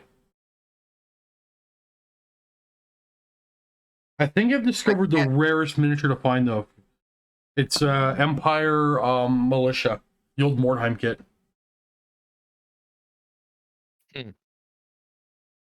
Yeah, fair enough. Now, do you have the in your box? Do you have the White Wolf upgrades? Oh gosh, it's been so long since I opened it. I don't know. I hope the Cult of Ulrich is a big thing in the old world. Yeah. Hope so. Those look so cool. Because it would have been real big around the same timeline. I know it dies off a bit, but I guess they can't do like, everything. Like Lore of Ulrich for like warrior priests. Exactly. Right? Yeah. I think this brown idea will work.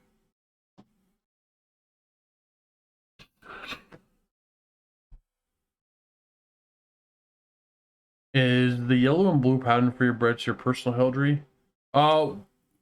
No. So, Demon Ace, I don't have a yellow and blue pattern for my Bretonnians. Some of them have yellow and red. Some of them have red and blue for the pattern.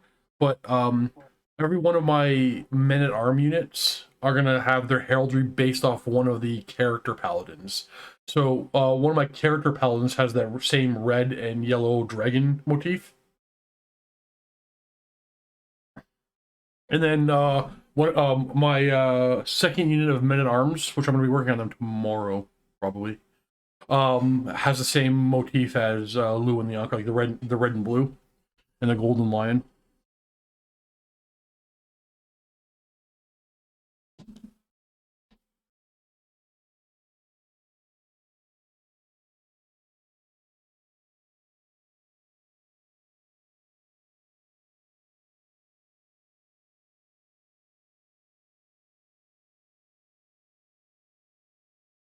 I figured if my army was going to have a bunch of different color schemes in the characters, and I guess even the troop choices, I was going to make the peasants a little more rabbleistic as well.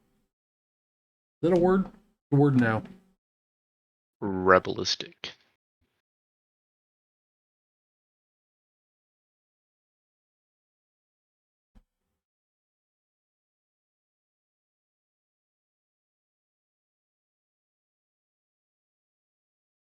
I'm going to keep painting this yellow, but I'm really kind of digging the brown and black thing.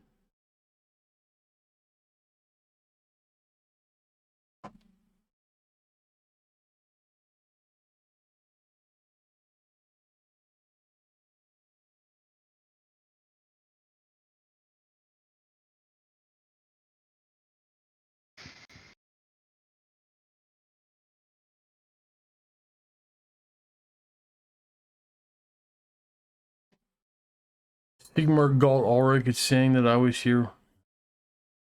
Oh, is Ulrich in Total War? I never noticed him.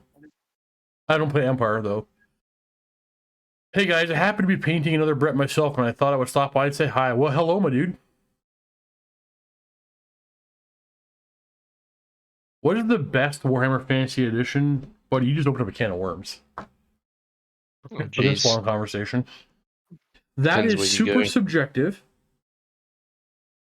I don't think I can fairly answer it, but here's my simplest answer. I think Warhammer Fantasy 7th edition is my favorite edition. I think Warhammer Fantasy 8th edition is the edition I have the most fun with. I think the Warhammer, even though it's not their edition, Warhammer Armies Project is the most well-written edition. What's interesting is that most people I talk to about it say it's 6th edition. Yes. Okay. So you know what? That's interesting. I'm gonna throw some people under the bus, but I know them personally, so it's all good. Border Prince's podcast. I did not know. I actually knew the guy who ran the channel when I was on it, and they were talking about it. Like in Australia, there's a couple of really big two groups that still do the old world. Or try to do 6th edition. Correct. I'm in one of them. Yes.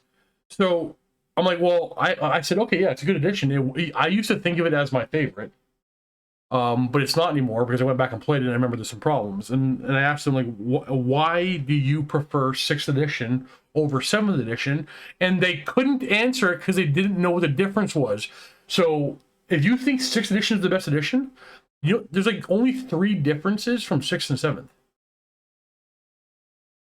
7th goes from 6 has 4 wide ranks, 7th has 5 wide ranks. 7th does not allow wizards to pool all their magic items, all magic dice together and feed one wizard. 7th has it's just 4 minor things. What are the other 2? It's interesting you say that. So a few people in the group that I play with, a lot of them use 6th edition base rules with the 7th edition like battle tomes. See, I think that's. Wait, are you sure they do it that way? I think don't they do it the other way? Or is it the other way around? I can't remember. Around. So you play with the 7th edition rule book because 7th edition is just it's 6th edition with a minor FAQ. Yes, correct. And then yes, you're right. The 6th edition had some of the best rule books. So that's probably why you guys are all playing 6th. They had some of the best rule books. But the core rule system isn't better in 7th, only because it's just an FAQ, essentially. Yeah, makes sense. I can agree with that. Yeah, so when we did 7th edition on this channel, when we went back to 7th edition earlier in the year, we played 7th edition rules with 6th edition army books.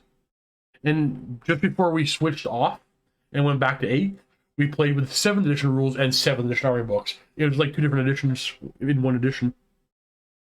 Mm-hmm. But like, if you asked me 10 years ago what my favorite edition was, I would have said 6th edition.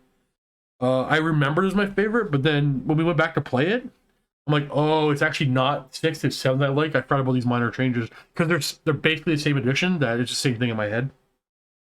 Yeah, makes sense. Yeah, I think 7th edition is the best. I think the era of army books were the best in 6th edition. I think 5th edition is the worst. I still love it. That's the Hero Hammer one, right? Yeah. Did you play it? Yeah. Yeah. I never got a chance to. Because everyone is like, oh yeah, 6th edition.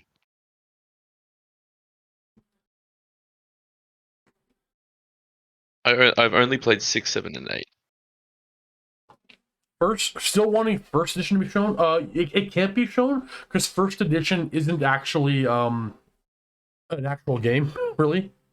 So the beginning of what 1st edition was, and I might get some of the basic facts wrong, but here's the basics of 1st edition Warhammer Fantasy.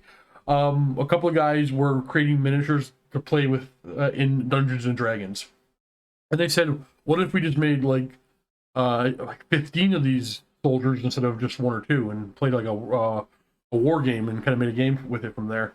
And I think 2nd edition is the first time it was actually a game, like a game proper. And then 4th edition is when it was actually a good marketable system. No, that was before my time, so I could be way wrong about those things. If there's any old men in chat, by all means point it out. I think I heard a similar story. Giants were scary in 5th. Well, monsters were scary in 5th.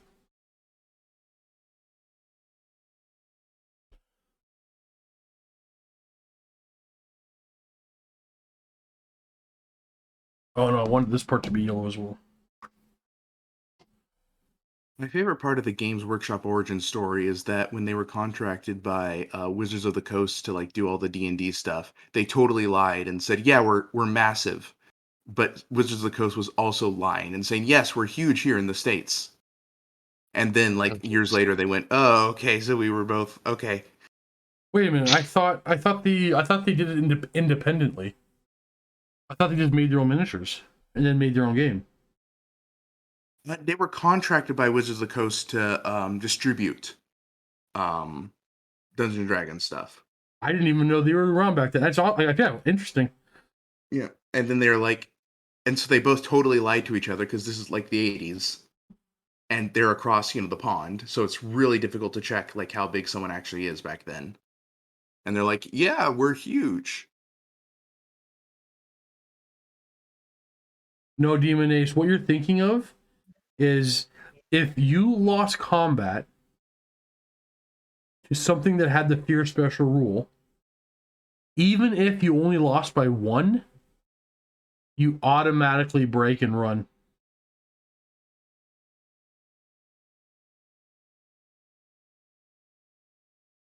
Oh, sorry. If they had double the unit strength of you, or higher unit strength.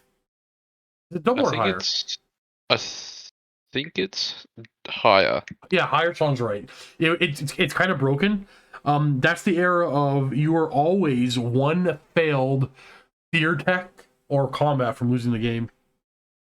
Yep. But also, my favorite, like Undead was so powerful in 6th and 7th, and so are Hild. I think Hild were very powerful in 7th, but those were also the armies I had back then. So obviously, I gravitated to the broken stuff. I was a kid. I didn't know about fun. I didn't believe in friends. I believe in victories.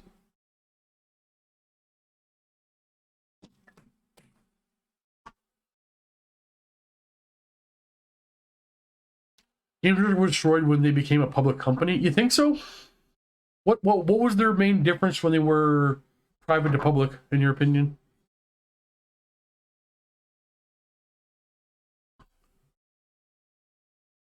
I don't. What year did they become? What year did they go public? I don't even. I was probably too young to understand that or even care. Where is? I'm gonna hop out of the call. Talk to you guys later. Later, buddy.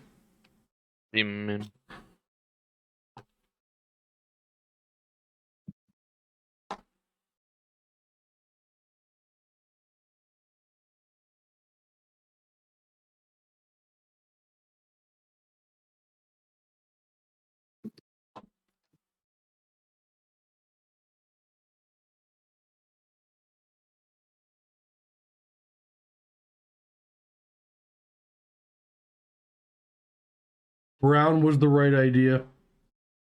That's gonna cover nicely. Drewski, good day, Flat Sunners. Beautiful day to worship a giant lizardman who's trying to light upon us. Bro, you gotta be careful, man. Not everybody's ready for the truth. We gotta parse that information out slowly, my dude. But I too worship our lizard overlords. 1994. So how old was I? I was a kid. Yeah, I was a kid. Too young to care. Or even understand.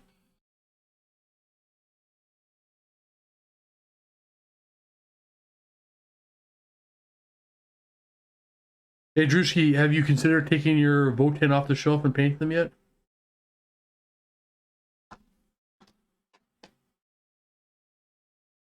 You won't know. I don't want to scare anybody away, Drewski. We gotta convert these people slowly.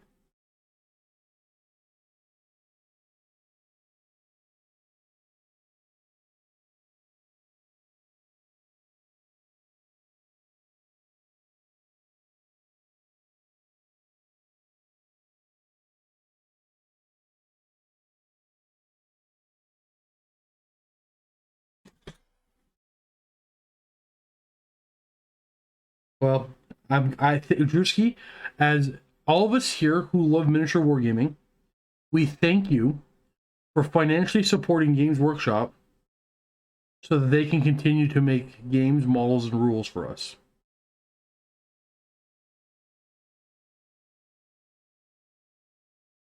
That and Games Workshop's probably in cahoots with our lizardmen overlords that, operate the Flat Sun. And now the rain's picking up again.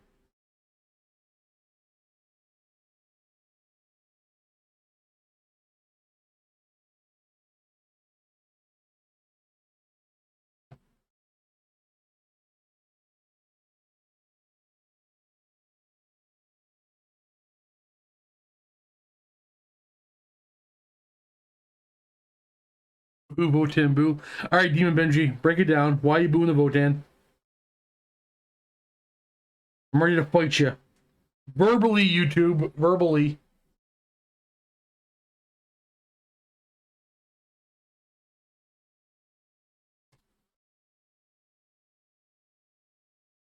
Oh, and I did watch the first episode of Andor last night. I thought it was pretty good.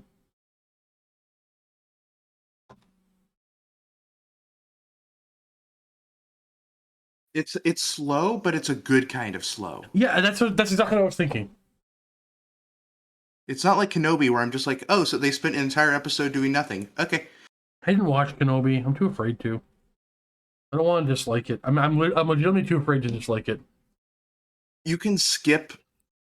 There's 2 episodes you can just skip and you won't lose any of the story, which is unfortunate because Ian McGregor's a fantastic actor. I love him. So.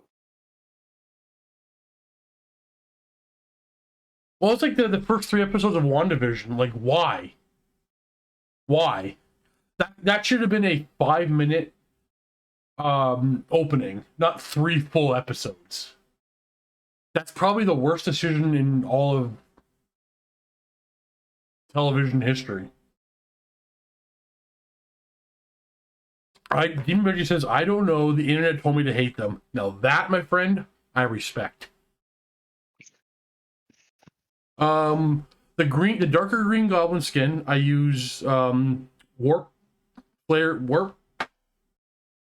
lightning right over the yellow. This one is the new Gore Grunta contrast. It's 2 coats over the bone one.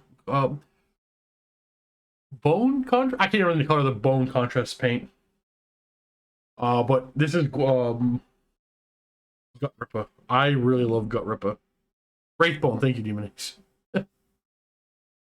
I bought the Votan and some other cheese bulk. Oh, you bought them to prevent other people from playing them. I get you, Drewski. I love you, my yellow goblins. Little gablerinos.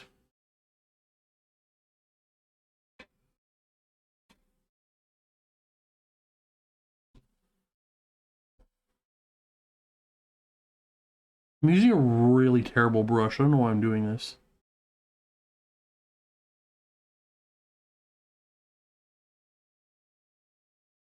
I gotta buy new brushes.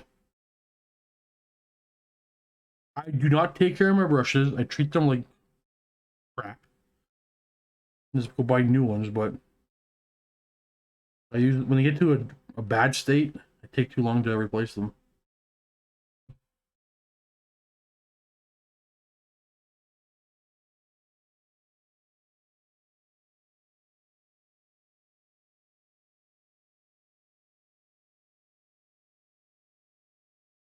Actually, does anybody else have a Citadel paintbrush shortage in their store?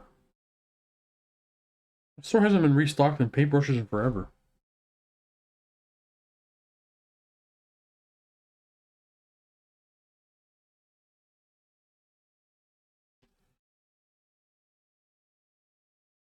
Curious if that's just here or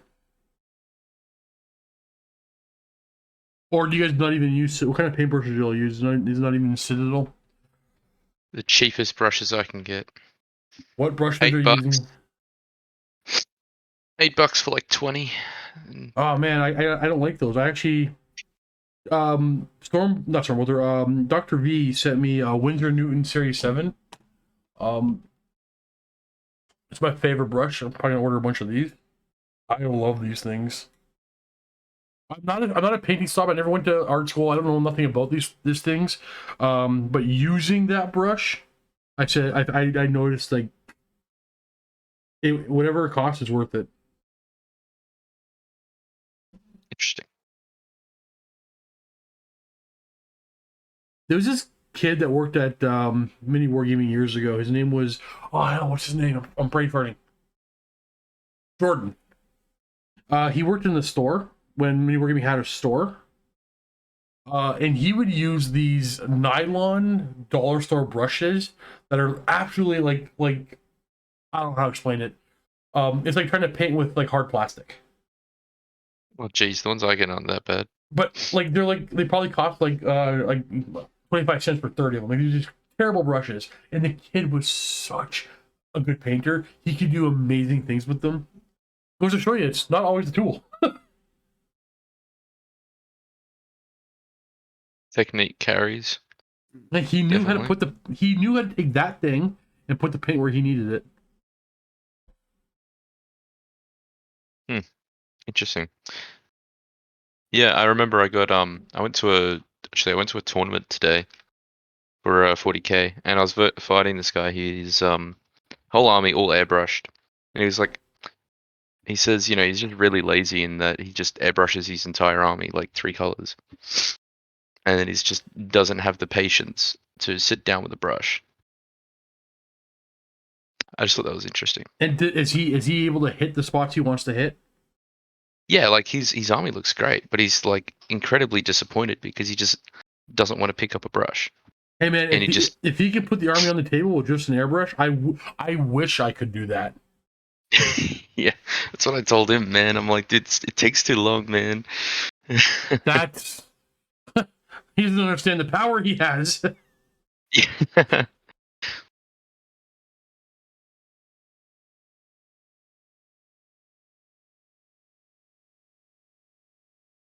Yeah, he was using like stencils and stuff, full Eldar and everything. Damn. Looks really sweet. Now, even though I have yesterday I airbrushed like all day, I have been using my airbrush less and less, but mostly because I haven't been painting Space Marines or like for Space Marines and for my Eldar, my Tau, basically 40k airbrush. I can't really use airbrush for fantasy. Yeah, different vibe. Yeah. There's no big flat surfaces. But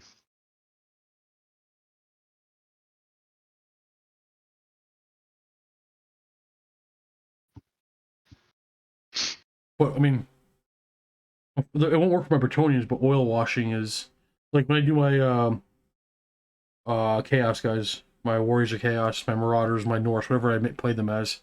I'm gonna give them all airbrush first coats, maybe a little bit of contrast, and then I'm oil washing them and calling them done. I freaking love oil wash. People who buy an airbrush become super lazy. No, I disagree. It's a fantastic tool.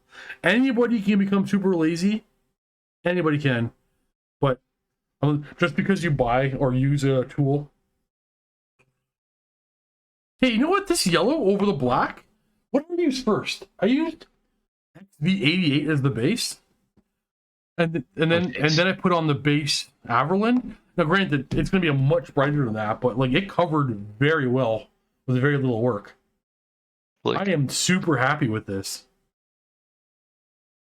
There was a while back I was for Warhammer 40k. I was painting. Sorry, I had painted my Iron Warrior Helldrakes, and then years later, I'm like, oh, you know what I'm gonna do? I'm gonna add chevrons into the back carapace inside all the work. So I started putting yellow in first, and I was gonna do yellow first, and then the black lines. And I had so many layers of yellow that it was spilling over the ridges of the brass edging, and I could still see the silver underneath. Because I tried to go just yellow. Jeez. I'm still like, I had to wrap a rag around my finger with acetone and clean it all out and re-airbrush the whole top end. Yikes. I watched a guy airbrush a Covenant Throne, and he was airbrushing even the tiny things. Yeah, some people can do that. Infinity has super tiny details on their miniatures, And I watched a guy do a tutorial where he airbrushed an entire he's doing like the studio. What word I'm looking for? You know when you look at the box, you see the miniatures paint on top of it. He's doing that work, and he's doing it with a tiny little airbrush. I'm like, and little pieces of cardboard plastic to like block things off. But like that skill is something that hell I'm never gonna attain.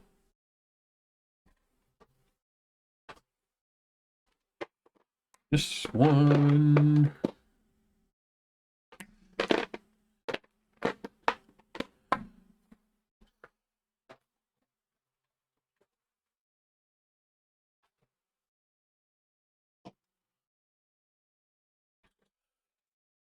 It's wacky, right? So I have an airbrush, but I've only ever used it once, which was for my Imperial Knights.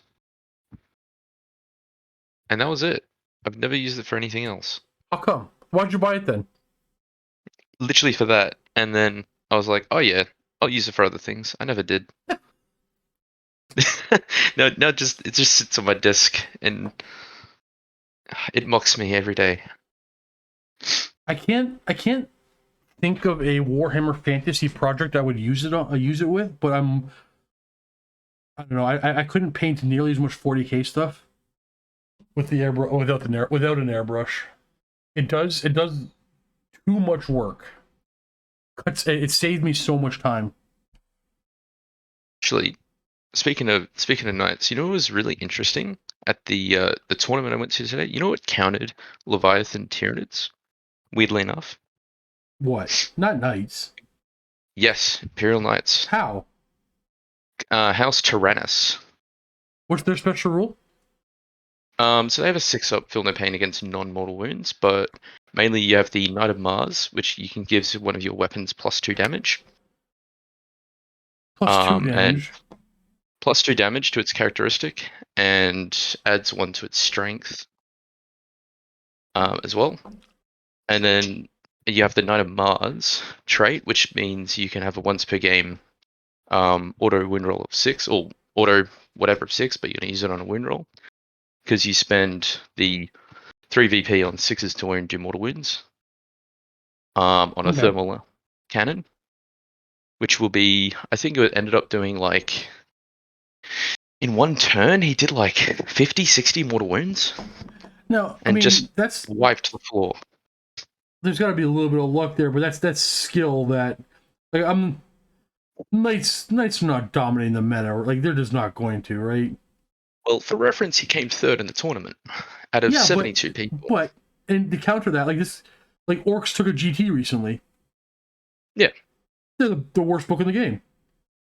Oh yeah, it's all about the player. Yeah, absolutely. Yeah, a skilled player can do things, right? Oh, for sure. It was just interesting. That's all.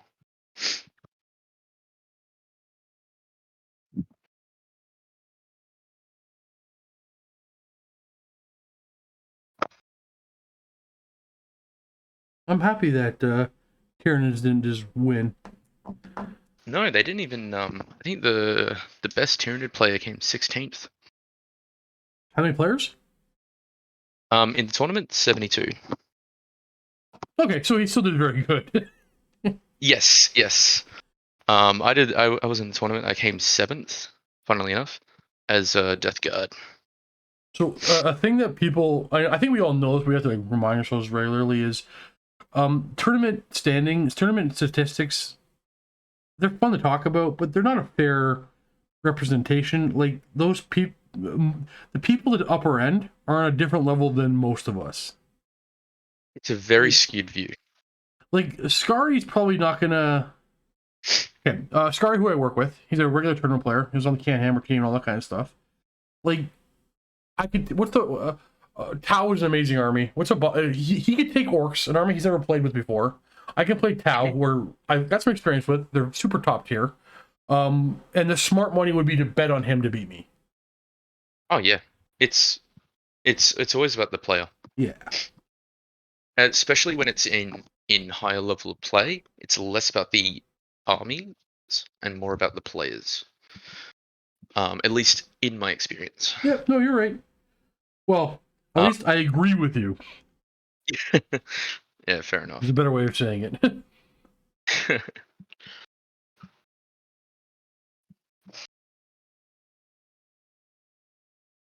And like, yeah, the guy who came first in the tournament was running Yanari. Ooh, they're not. Are they okay right now? They are, well, at least in the Australian meta, they are very good at the moment. In the Australian meta. Oh, okay, well, good for them. Yeah. I did not know that was a thing.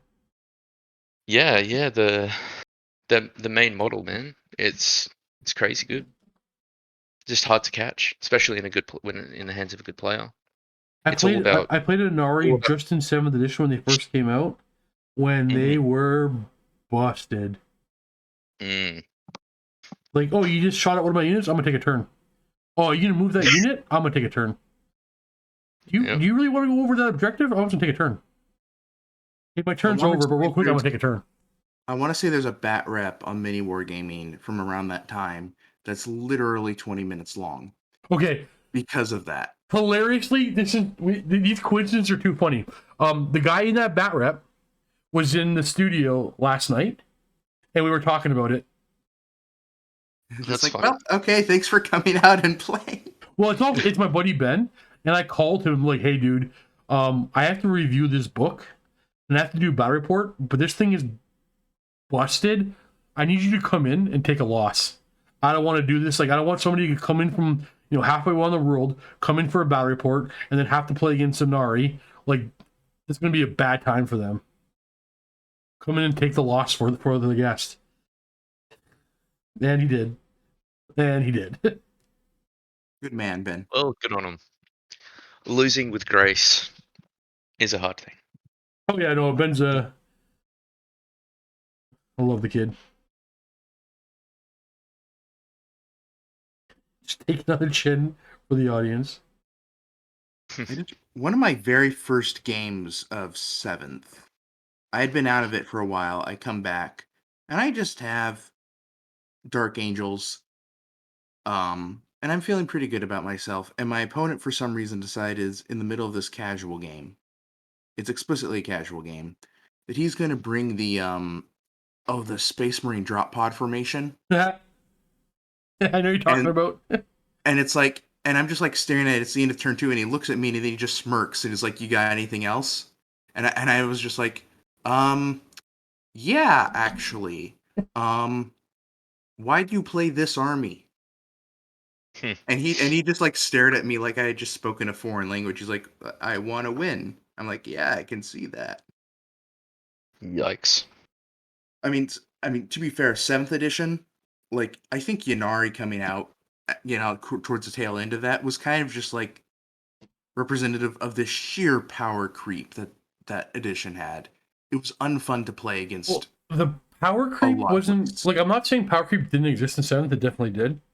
It always exists. But in my opinion, the power creep wasn't the problem. It was the formations. Do you remember the Death Guard one? I don't remember the Death Guard one. I don't remember exactly what it does off the top of my head. All I remember is it was insane. Basically, I think it had like the Death Guard Chaos Bikers at like T6. And I just remember they were just so damn strong and unkillable.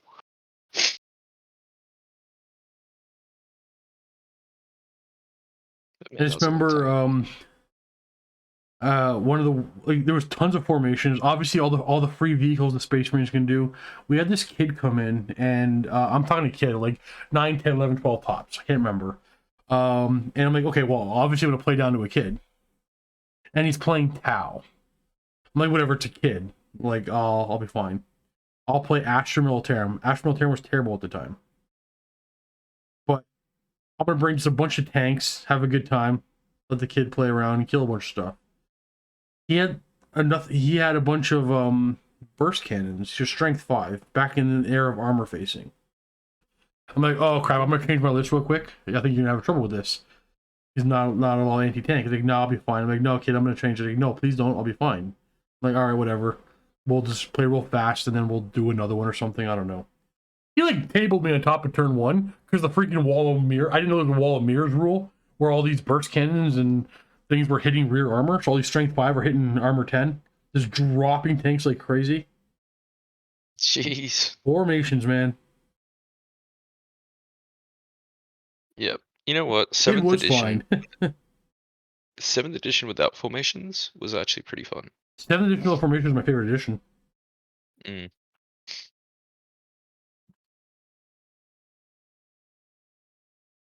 But Games Workshop had to purge their stock of drop pods and rhinos. And so, add mech. And, I don't know, so Tau. But the addition of free points and dumb rules. The worst part is that I like the concept of formations. Yep. But the execution was so bad, they're never going to do it again. Well, the thing is, not all of them were busted. Only some of them were, but we only saw those ones. Like, one was that thing where you're talking about the turn one, you get attacked by a bunch of Devastators that have drop pods and flyers that fire as if they didn't move, and I'm like, oh, okay, yeah, what are you going to do? There's nothing you can do. I remember the Raven Wing formations were really fun. Yeah, they were busted. Well, one of them was busted, but then there was the one that was just all, whoops, all land speeders. And I remember thinking, see, that's fun. It's not strong, but they also gained, fun. a 2-up rerollable drink. If I remember correctly, am I exaggerating that?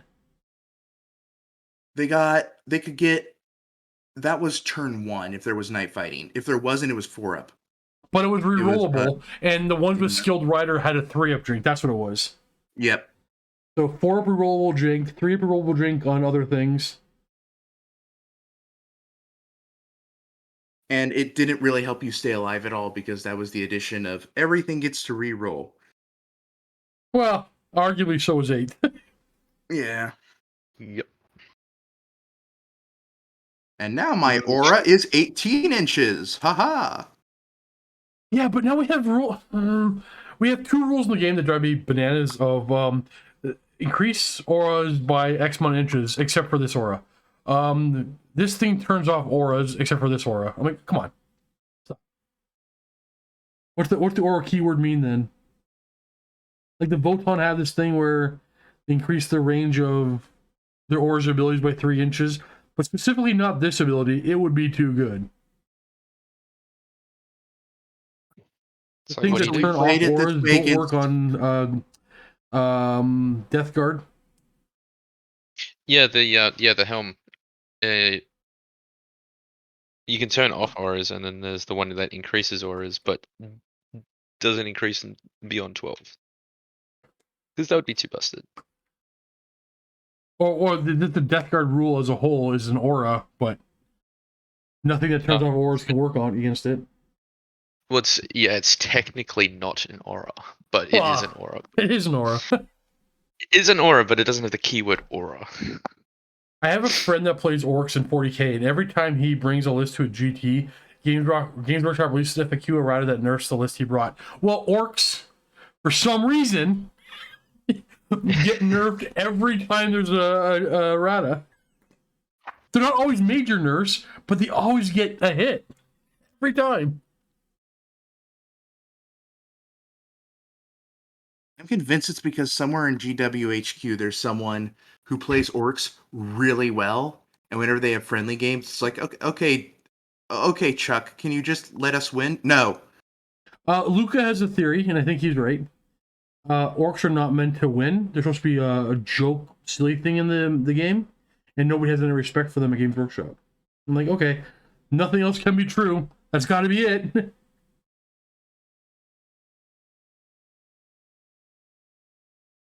Doesn't make sense how they're treated. They were on top of the meta for like a weekend, and other things have been more egregious. Like, yes, some things need to be adjusted, but there have been more egregious things that have been ignored longer. I know I'm biased, but I have a lot of armies. I can play anything else. I don't understand why orcs just can't. Let orcs win, damn it.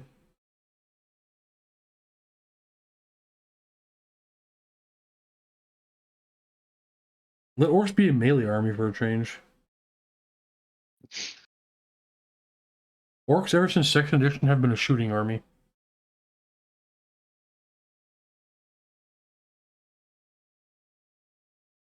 I think that's what it is, though. Orcs dominate only in the shooting phase in every edition they play in. They get nerfed. They're just not a melee army.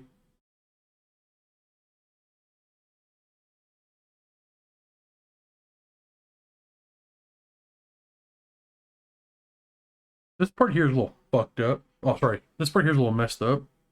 I'm liking the rest of how the yellow's coming together. Once I edge highlight the white and highlight the black, I'm gonna be very happy with this guy's armor. This is how long one horse takes? Steve and chat, has anyone tried Duncan's paint line? No, I haven't. Same problem. Same problem we were talking about the contrast, sorry, the speed paint stuff earlier. So I want to drop a big financial investment in a thing that it's probably, it's gonna be as good for sure. If it's better, I just have to re-buy a bunch of paint. I do want to, though. I probably still will. When they're are they in stock? Can we buy them right now? Does anybody know? What's it called again? Maybe off the top of their head. Duncan Roads.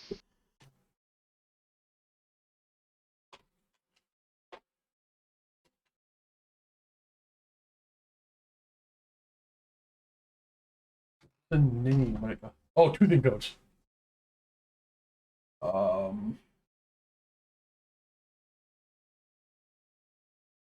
Toothing.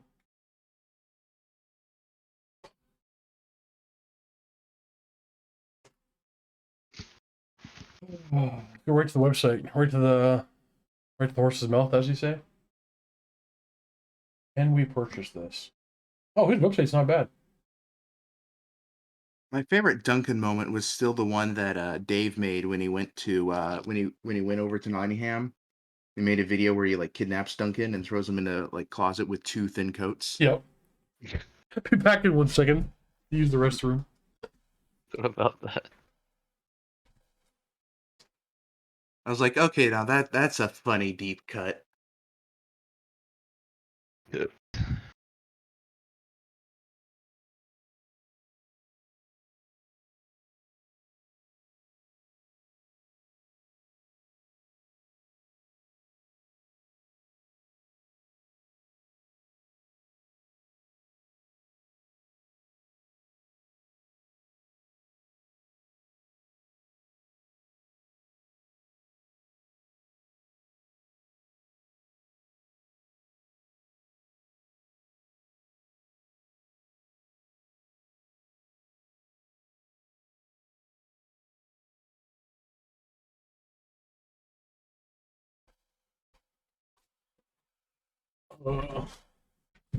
There's no.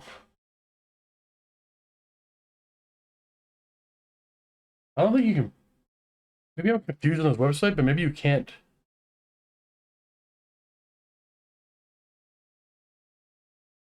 Well, where do I buy it?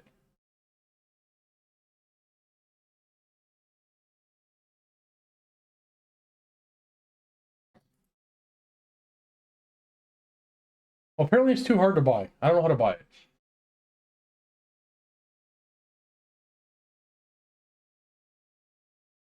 I don't know. Can I buy it on Amazon?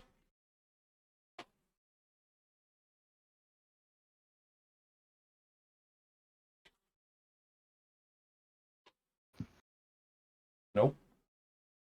Yep. Not something I'm going to be able to purchase. If I can't purchase it, I can't try it, right?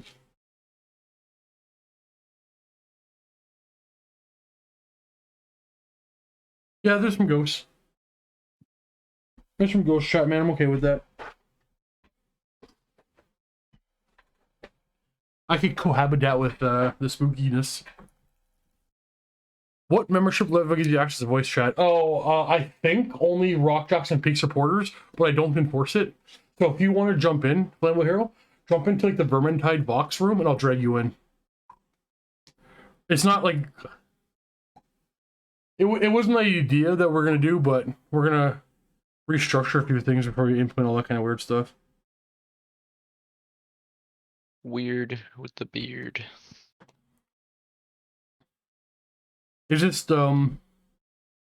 when there's too many people on Saturdays, there are too many people who are trying to join in, and just everybody's talking over each other, so it didn't work. So this allows me to control how many people are in the room at a time. So I want to talk about. So actually, you know what? Wait for Flammable Hero to join first, and see what he wants to talk about before I move on to the next thing I want to talk about. Yeah. Good afternoon, Owen.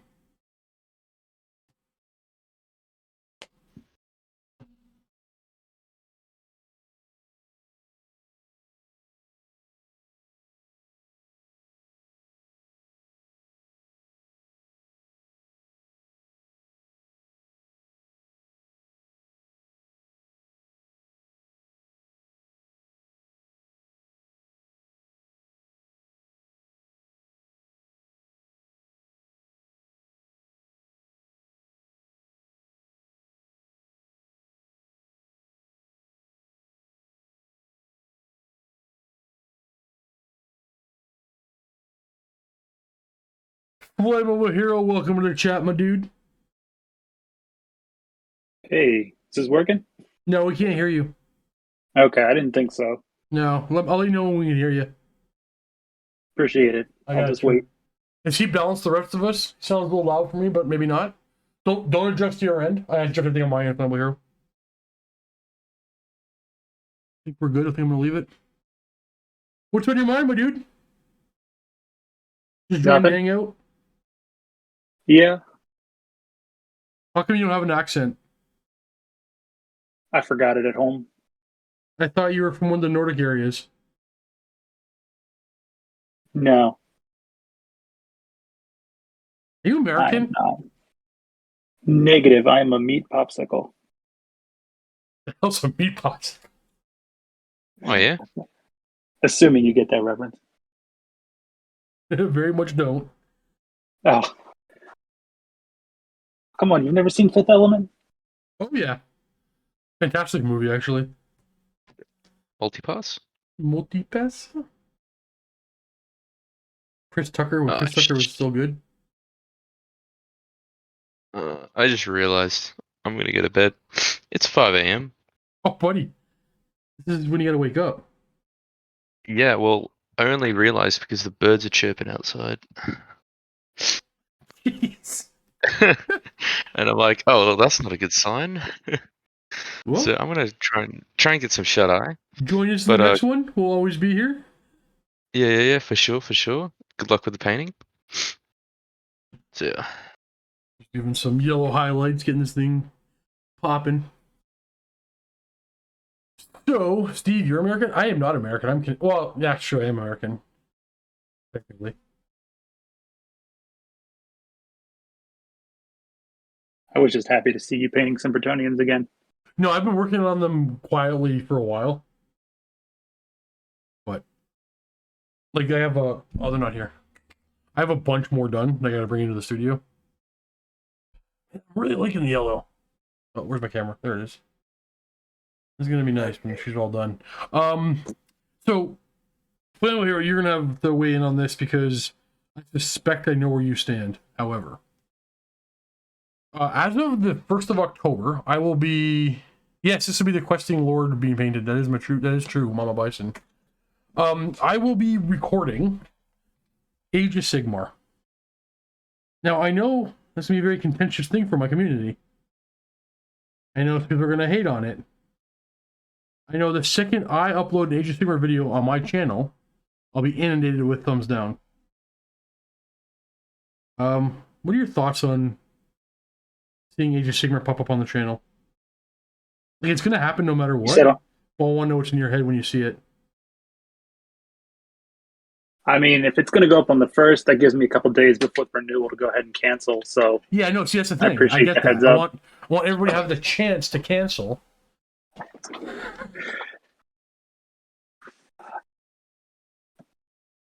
But I gotta brighten the horizons. I gotta brighten the audience. Same with Heresy. I have no interest in Heresy, but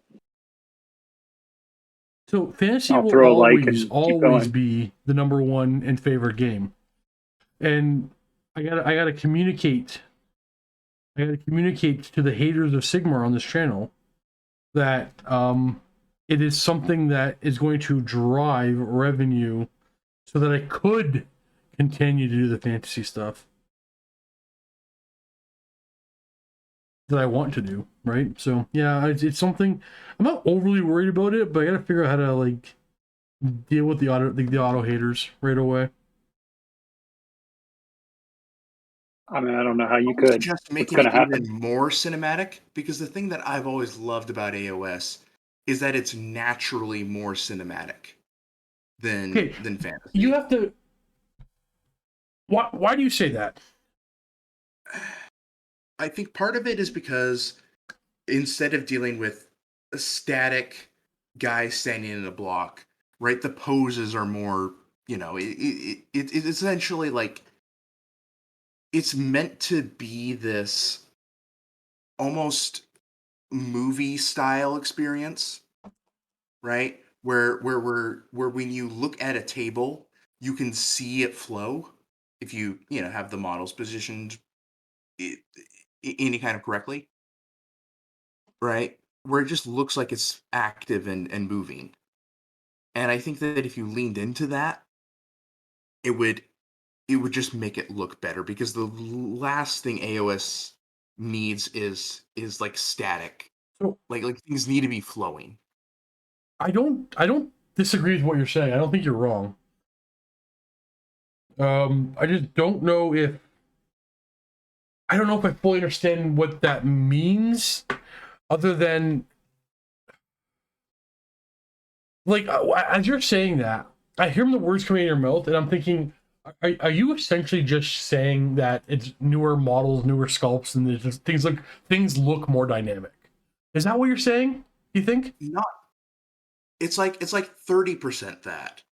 It's also 70% the fact that the rules encourage you to do heroic things with your heroes, right? They encourage you to put the characters on the front lines. Okay. Which is kind of the opposite of the problem that fantasy had, where like half your characters want to get in, the other half would just be like, no, thank you, I'll stay very far away. So okay. It feels it's meant to be more, hey, you have like one or two action, 80s action movie heroes, right? Just on the rule set. Everyone else here is expendable chaff. It's 5th edition fantasy? Essentially, yes, but it's that corrected. The rule set is nice. Like, I get people don't like the rule set. I understand why they don't. But it's a lot easier to play. It's so much easier. I just want to address a few things from chat, and then I'll explain a little bit more as to what and why. So we got from Darren. So as someone who primarily interested in fantasy and has zero interest in AoS, I'm still planning on keeping my membership, and I have no issue with the AoS content. Yeah, I like to believe most people are like that. Maybe you could do Age of Sigmar End Times, make us happy. There's Jonathan Kelly for you. I think an AoS backup here and there is fine. Okay, yeah, so I'll touch on that, because that's how I'm gonna. Okay, it's important for you to do what you are interested in, even if it's not popular. I actually disagree. I think fantasy is way more cinematic than AoS. AoS always has it. Yeah, see, I understand that thought process too, Darren. It just, I suspect knowledge of lore, and the heroics, like we're all gonna have different takes on that, and I don't think anybody's particularly wrong. I'm also into historical wargaming, so I'm biased towards real. So yeah, so I get that. Okay, so the idea for the AoS stuff is, Path to Glory is fun. I love it. I super enjoy it. So how AoS is coming back on this channel is actually through Path to Glory. So I'll be recording a weekend or two, and then not putting it up right away like I normally do on my battle reports. I'll edit it up and upload it like as a campaign type deal. So I won't be doing regular AoS stuff, just Path to Glory. So in that regard, it will barely impact my recording times. So basically, whenever I want to do a Path to Glory, it'll probably be a weekend of recording for me, and it'll have, if I wanted to, I could stretch it out for a month to 2 months worth of content. if I want to, like, I don't know if I want to structure it or not, but like it's a weekend worth of work for a lot of content. But Path to Glory is fun. But the main reason why I wanted, even though Path to Glory is fun, the main reason why I do it is I wanted to get more experience running these campaign type things, because I want to do a good and proper fantasy campaign. But I'm not going to just jump into it. I'm going to follow the copy and paste Path to Glory. And even though I said Sigmar's coming back, 40K is also coming back, because we're going to do Crusade. So not regular battle reports, but the Path to Glories and the Crusades, where we build up new armies and grow them from small to bigger and follow the narrative. So I can have a bit more of a feel how to do my own kind of narrative stuff for the future. That's the idea. So it's like, yeah, I miss playing Sigmar. I miss playing Path to Glory. I miss playing Crusade. So I'm going to get some of that in. And I don't do anything. I don't play any game I don't record. So I might as well record it. And it's good practice for when I want to do the fantasy stuff. And then the heresy stuff too. I want to do more heresy narratives. I don't feel like the heresy narrative that we attempted to do did actual narrative justice. So I want to give it another attempt. That's my idea for those things. And like, while it doesn't matter what anybody says, I'm gonna do it. I'm just gonna look for a way to preempt the people that are immediately gonna groan about it, because there are some fantasy fans who have never moved on. Feel attacked by that. So basically, okay, here, so know exactly what's in my head. So I can be very honest with you guys. What I'm looking to figure out is, I'm going to look to put those people in their place without driving them away from the channel. It's like, the time for hating it, in my opinion, is past. You can choose not to like it, but let's not hate on it and ruin it for other people. Like, I fully respect those who don't like it, but I'm not going to let them... basically, I will be removing the boo Age of Sigmar comments. I'll remove every one of them automatically. And if they're too aggressive, if they cross a line, I'll be like banning them. I just know that when I release them, I'll have to sit and watch and make sure that I'm paying attention for the moderation that I'm going to have to do. They'd all be handhelds. Interestingly enough, so okay, well, they would. The way you call it, okay, what you call handhelds is fair, because that's the way I've been using the word. I'm actually gonna record them with the camera not in my hand, but they won't. But the better way, I think, to answer your question, I think, is they will not pre-recorded. You mean? Yeah, the pre-recorded, not live. Yeah. I think I'm gonna attempt something on this channel that nobody else is doing, recording wise. It could be an amazing idea, it could be a terrible idea, but I'm gonna try it. If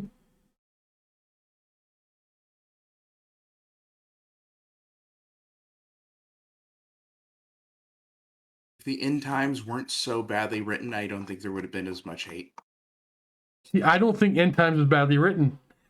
Uh-oh. What's your beef with the End Times? It ended too abruptly. Oh, okay. Well, I'm fine with Chaos winning. Like, I'm fine with that.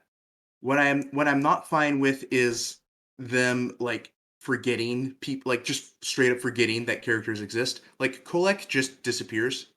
I know. I'm thinking about it. I do agree with you. I think you are right. There was some definite ending problems, but I liked the first 4 books. They needed like another year and a half. Yeah, I can see that. I think we know they just wanted to end the game system and move on. Here's the thing. I keep saying this. At least they gave us a send off. We may not have liked how it was, but at least they attempted to give us a send off. Yeah.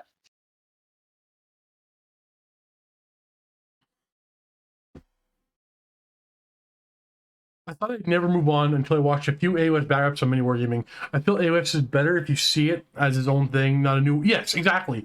It's not a new fantasy. It's its own thing. It's its own thing. And that's where I'm at now. I also don't know why you're making Flammable Hero learn more rules. He probably already knows them. I just assume he knows everything. So Flammable Hero, you just watch the streams with like 14 windows open with all the rules? No, You just retain them? some of them, Damn. but they're easy enough to look up. As an AoS hater, I agree with you 100%. I hate Games Workshop for what they did, but I don't hate people who play or make AoS content. Here's the thing, the counter to that, Darren. I'm not saying this is the case, but what if canceling Warhammer Fantasy and making Age of Sigmar saved the company? I'm not saying that happened. I'm saying, what if it did, and we all get to play Warhammer Fantasy with new models that we're incorporating over from Sigmar, because they keep making stuff because they made the right financial decision. Because I wouldn't be playing Fantasy anymore if Games Workshop had collapsed and went under. Like, mini wargaming probably wouldn't have survived, or would have survived very differently. They wouldn't need half as many employees as they have. So my battle report production would have been non-existent. So it would have kind of died off for me. If that's what was on the line, I don't know. Do not hit AoS players, for they know not what they do. Maybe some melee battle camera angles could help. Yeah, I'm gonna figure out a new filming style. I think I know what it's gonna be, but I found some good third-party knight and peasant models. But anyone have suggestions on third-party lady on horses? Yes.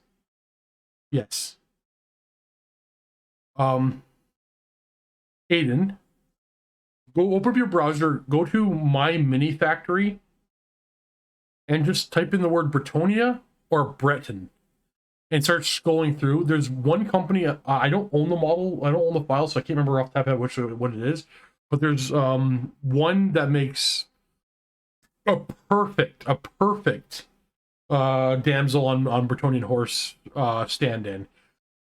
In 10 minutes, if you don't find it, chat it again, and I'll go find it for you. Just take a quick look, see if you can find it first. If not, I'm gonna go find it for you.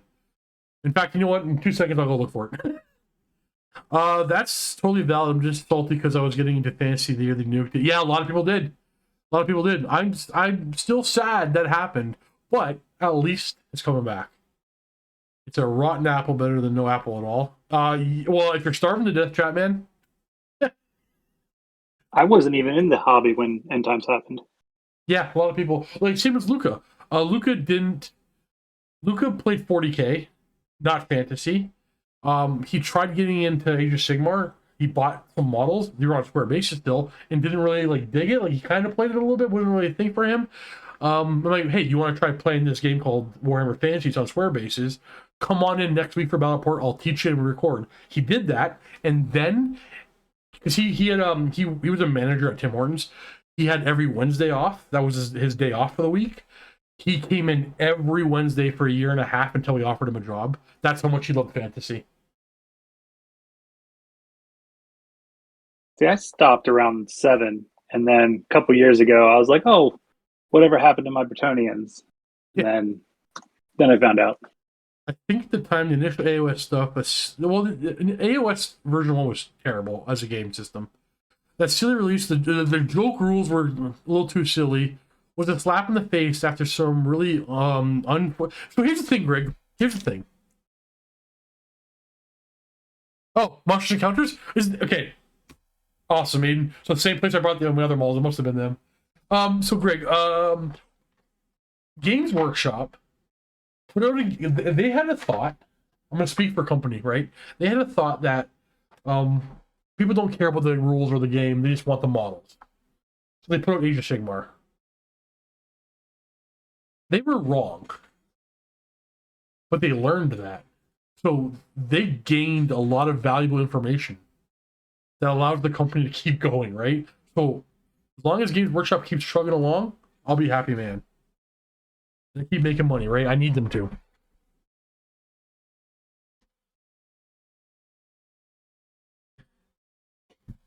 I'm going to spend an entire day per night. That's the way this is going to go.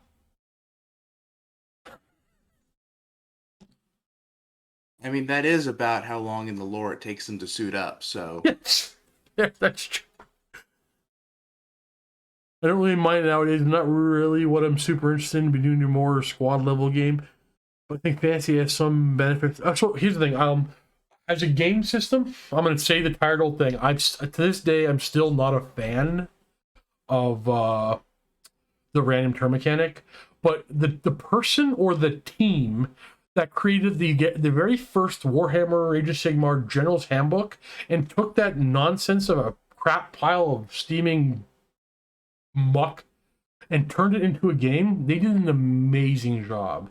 And the game has evolved to be better ever since. So I think the game is pretty solid, barring one particular mechanic. Now, there is a new criticism that I've seen pop up, and I also agree with it. People are saying that like the game has turned into whichever your big bad is it Nagash, is it Teclis, is it whatever, you pretty much always are bringing it. It's a bit of a hero hammery type game. But that was 5th edition Warhammer Fantasy.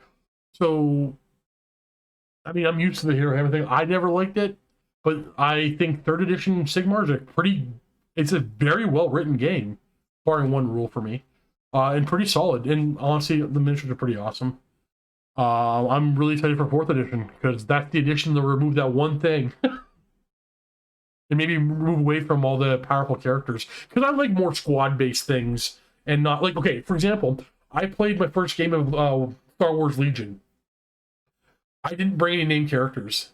I think the game is fantastically amazing if you don't bring like Jedi and stuff.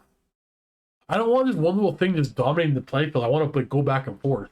But I have the same opinion of the Lord of the Rings, the battle strategy game. I think that's probably the greatest rule set for a miniature game I've ever seen. That game is awesome. The only thing I don't like are like Aragorn. I don't like the named characters. If you play without named characters, for me, that's the best gaming experience you possibly have. My local meta doesn't really bring those points since we go above 2K. Is your local meta competitive meta, Demon Ace? You think Total War could have saved Warhammer Fantasy? Yeah, probably. I think for sure. Yeah, absolutely. Well, it's a guess. Who knows? I find myself comparing it to similar scale games like Sega Frostgate. Frostgate is a good game. I thought this channel saved fantasy. What was that? I thought this channel saved fantasy. Well, I'll take the credit, but I'm also not an idiot. I know better. They don't even know who we are. Should I highlight the black or the white next? Let's do the black. We highlight black with Incubi Darkness. Because we like our black to be just a really dark blue. I always thought it would look like 40K with fancy. It is. In Leprano, I kind of see it the same way. I'm not sure that's entirely true looking at tournament results. There's a lot of armies that don't bring big bads. Oh, I don't know what that meta looks like. I'm seeing it's a criticism type thing that I'm finding pop up more and more when I listen to two people talk about it at where I work and in like online like Reddit conversations.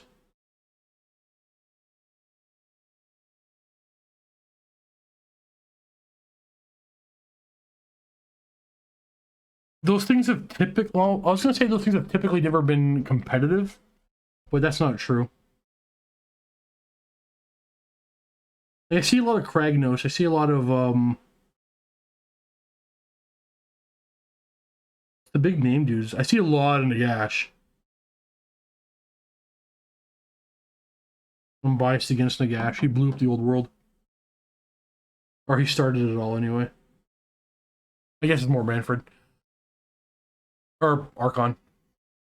One of my biggest gripes with the AoS is that high fantasy and very flashy. I like down-to-earth medievals. I agree too, Chapman, actually. Song of Ice Fire was super up your alley. Well, Praetor Beam, there's a lot of thought about that right now. So I would be doing a Song of Ice and Fire backups right now and testing the waters if I didn't have everything must be painted rule. So I own 4 armies, but none of them are painted. So I can't do bat reps. All right, let's talk about that for a second. Would that be a huge turnoff to see me put a battery up that has unpainted models? I think that'd be a net negative for the channel. I go, hey, you know what? Whatever. I'll just do a battery up, see if I like this game.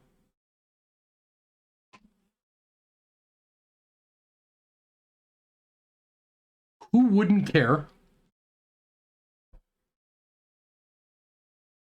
Who would be turned off? Nope, and if it was, I wouldn't be playing AoS. Oh, around here it's very competitive. Oh, your local meta is not a competitive AoS for you guys are? Here it's... Well, not like to the extreme, but it's always tournament talk. The most tournaments right now are playing the Incarn of Gur, sadly. Okay. What was that? Oh, I was going to say, I personally wouldn't care about the painted models, but at the same time, you've kind of got your level of quality, like production of the back reps and everything at a certain level that it, you know, it would seem like a step back, but I would totally get it. But at the same time, kind of like with the idea of posting AoS bat reps, you're not going to please everybody, and people are going to be upset about it no matter what. So I just had this thought. Maybe I'll do a members only battle report where you guys can get feedback. Because I have that little protection of like, yeah, it's an inferior quality battle report, but it's meant to get feedback from the community that supports me. So it's not like, it's not laziness.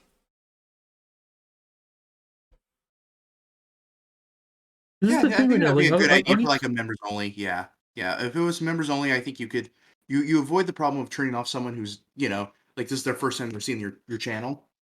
Yeah, exactly. Exactly that too. What you want to do is to capture all the people who remember the good times of Game of Thrones. Yeah. So they have like keep watching the compilations. So you hit all those keywords. Your video shows up in their screen. They go, "Huh? There's a game," and they click on it, and then that video like gets like 10,000 views.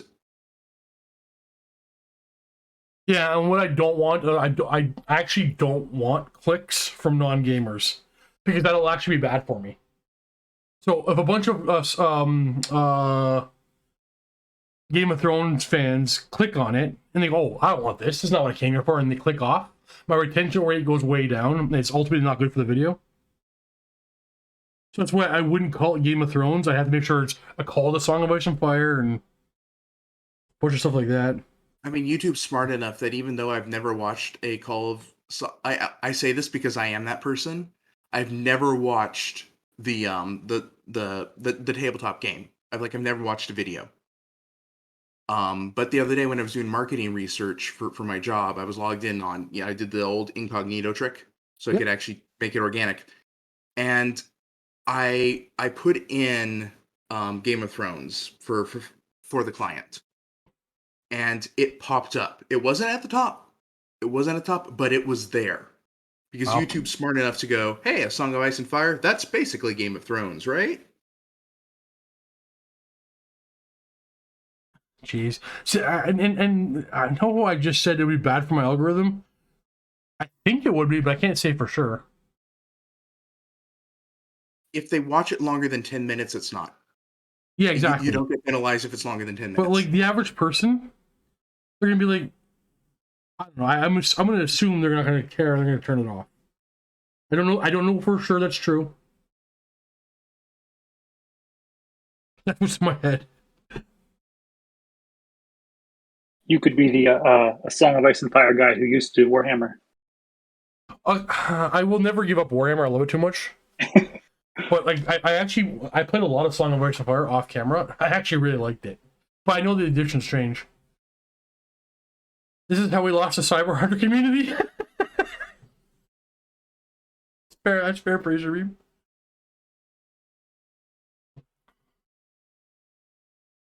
See, I wonder if I should just bite the bullet and pay somebody to paint up a couple of the armies and just do it proper. Because I'm pretty confident that it would do well for my channel. But do I want it to? That's a whole separate thing. Do I want it to pull focus away from Warhammer Fantasy. I don't think it would. I think I can probably do both, no problem.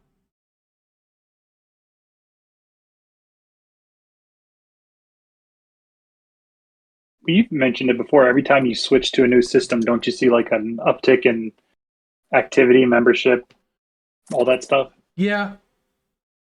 Change is good. I don't have a retention problem. Actually, as far as my analytics, everything is it's actually quite good for me. Everything is pretty good. The only thing is our it's such a tiny market. Trying to navigate that is the hard part. Like there are no advertising dollars, though I do get hit with a lot of mobile games. Trying to get sponsorship stuff. I won't do them. They have no idea what the channel does. They don't get it, but they'll try anyway. Broadnet, throw it out there.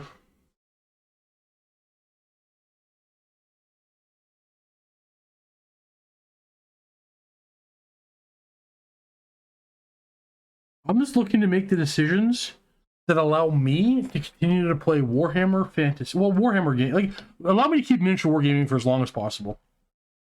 As long as I can keep playing with my toy soldiers and play with my Bretonnians, those are the decisions I'm trying to make.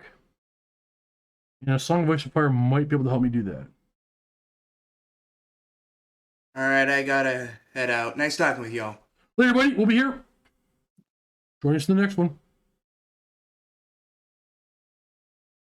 Where'd my pen go? Darren, always want to say thank you for all the great content. Any chance we get a Curse City campaign this October? Okay, so we talked about that. The problem is, we're trying to find a copy. We don't have a copy.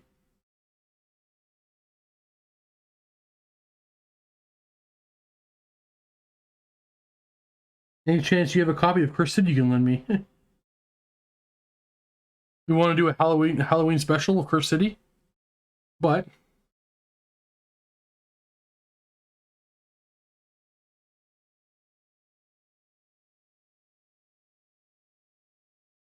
they announced an expansion too, didn't they?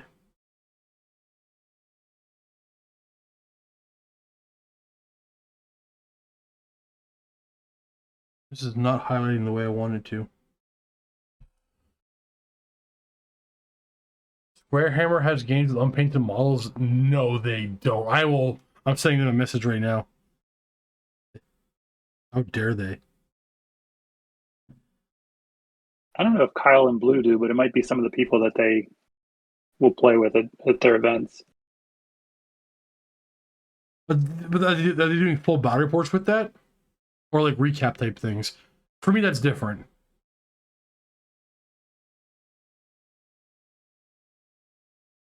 Yeah, I would never allow that on my channel.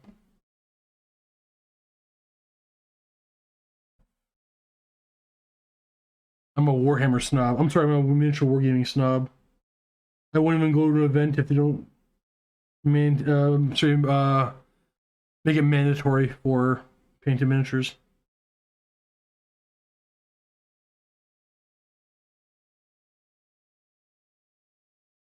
I have that luxury.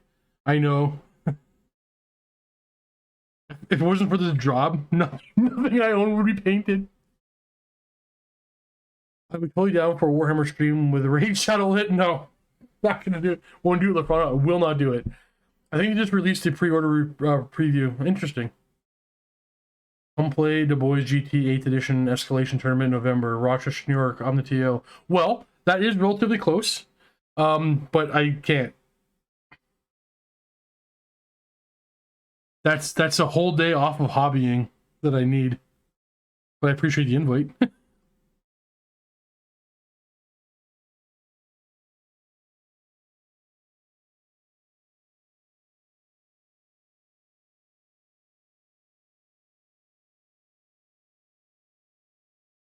So was 6th edition your first edition?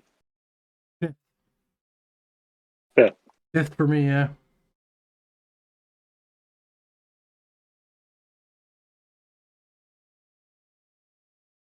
It was terrible. I couldn't play Magic. I was young, and the Magic supplement you had to buy separately. Yeah.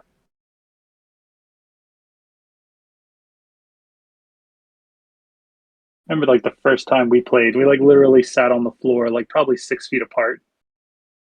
Yep, same. Very much the same.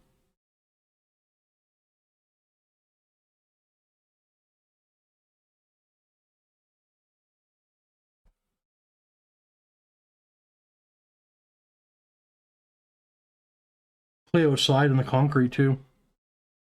Just a couple of kids looking for a place to play.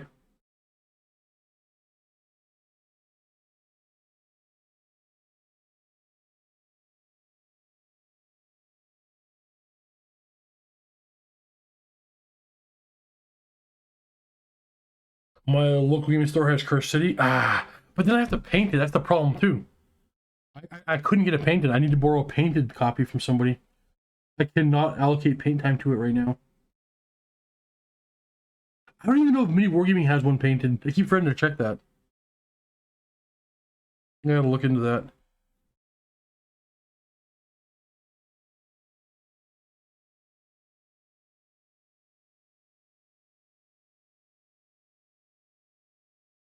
And a snooker table.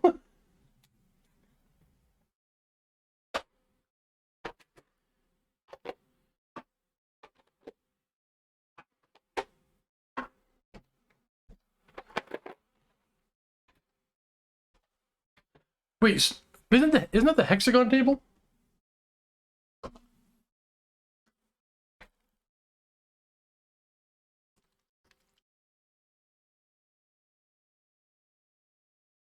Come on, open up. Just for I just opened this yesterday. I have a bad habit of like, oh, I need paint X. I go buy it and then I forget. I'm like, oh yeah, before I leave the store today, I should buy paint X. And I have 3 brand new Bugman's Blue.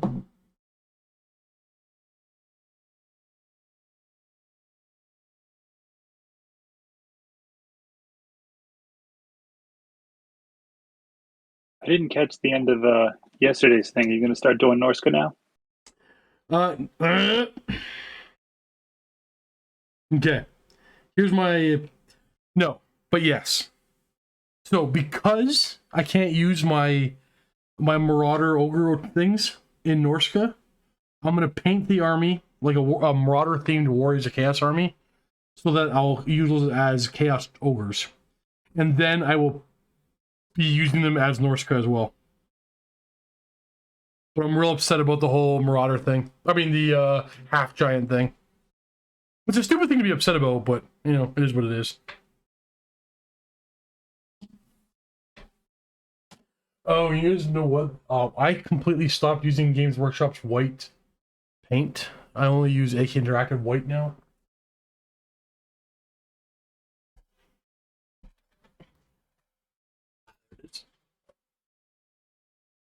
I've given up trying to use Citadel's chalky, chunky white paints. Oh, the same.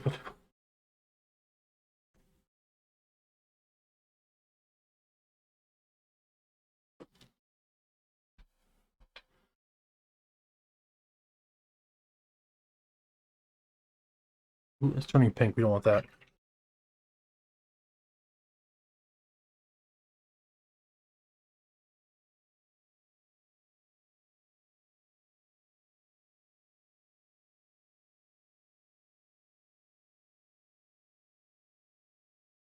If I have to do every Bretonnian at this pace,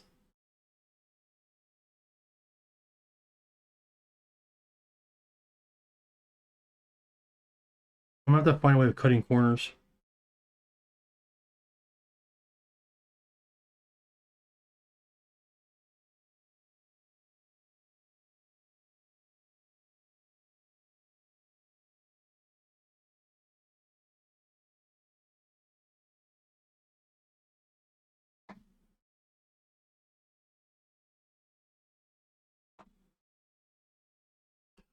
I use the white paint from Hobby Lobby. Like acrylic?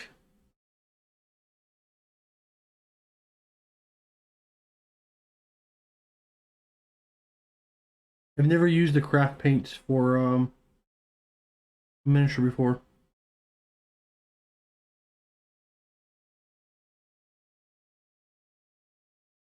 You have to add anything to it? Does it go on smooth? You have to thin them?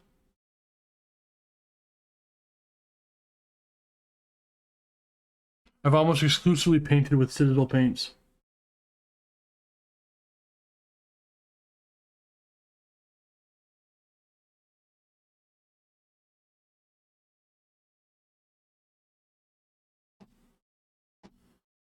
Thin them. Fair. Makes sense.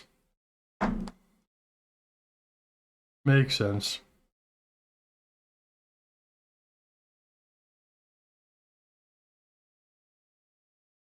Well, that's not true. I guess I use hobby craft paint on terrain a lot.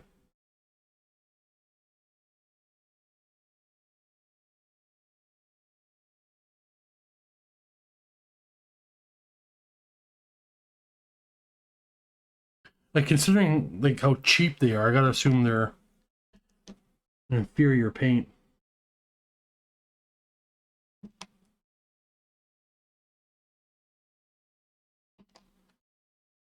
Hear me? Well, that's what marketing is, right? That you're not wrong.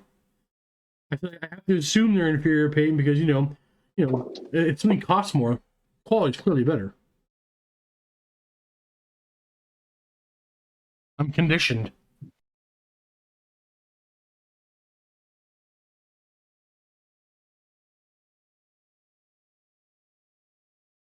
Well, I always buy more expensive wine because I know the difference.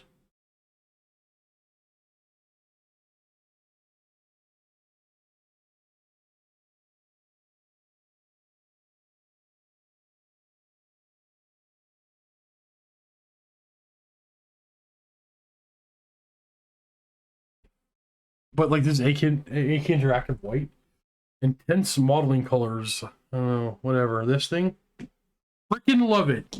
Smooth. There's the job. Isn't chalk.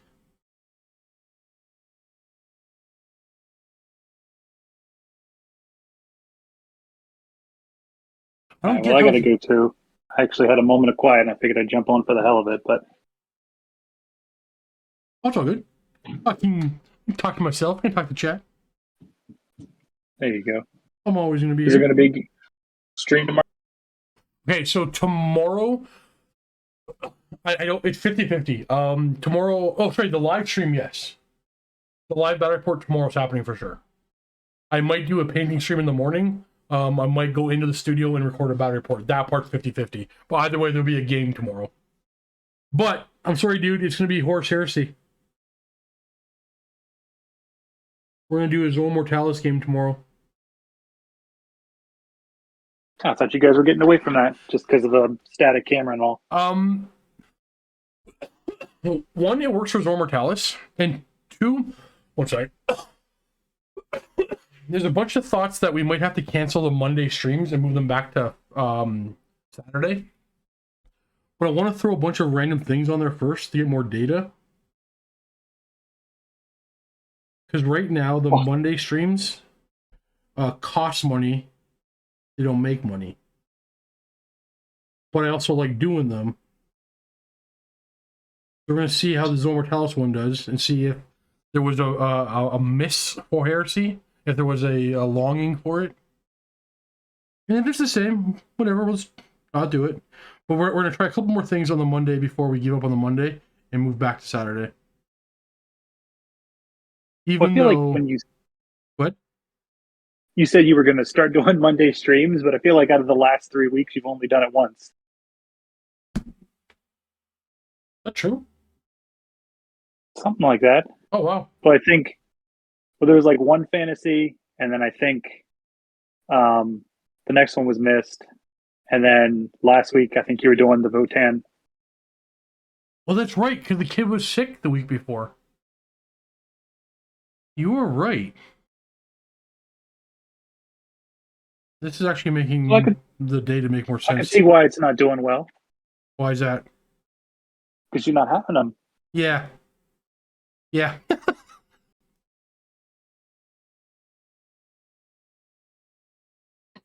Thomas, doing very good, my dude.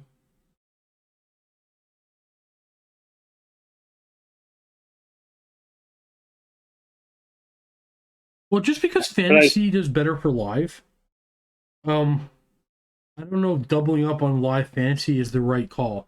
I'm not saying it's the wrong call. I want to do 2 streams. Fantasy works with live streaming really, really well, I think. But if doubling up on fantasy streams doesn't make sense financially, I don't know. I don't know. I wish this internet thing was clearer.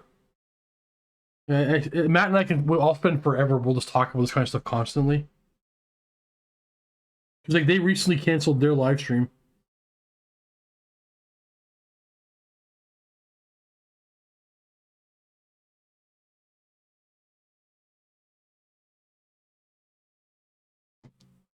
All right. Well, I gotta go, but I'll still tune in tomorrow. Later, buddy. See you tomorrow. See ya.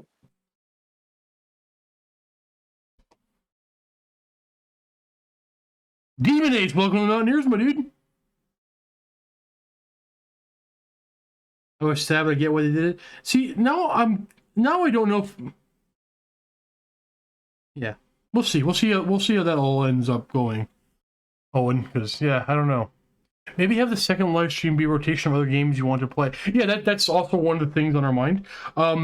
So the conversation that we were just kind of having with Flammable Hero and I was, I personally don't like the way the live 40K or Horse Heresy streams look on camera because we don't have another operator. So we can't get the good angles. I think you miss too much not having somebody constantly changing the camera angles. The channel can't justify it yet. I've had some volunteer offers, but I don't believe in free labor. So if you work for me, you get paid.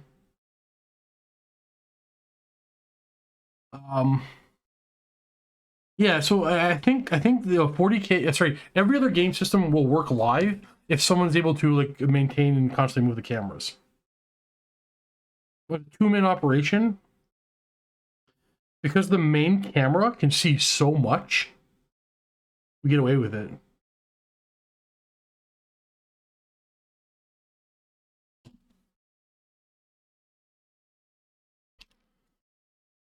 Man, I want to get my 2 cents of members only video. Fair enough, my dude. That's true. I sometimes have trouble following the Horse Heresy backwards. Yeah, I go back and watch my own stuff. My God, how do you guys understand half the things I say? I don't understand what I'm saying half the time.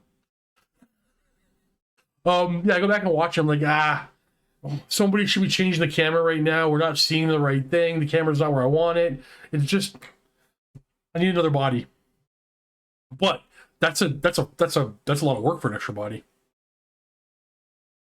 You know what will work for live streams? Curse City. No, I think it would, Darren. I just gotta get my hands on a painted set. I work for free lead. I help start Reaper Miniatures working in a hot garage. Are you serious? That's kind of cool. All right, how's this guy looking with the yellows and the whites and the blacks? Everything's highlighted and popping nice.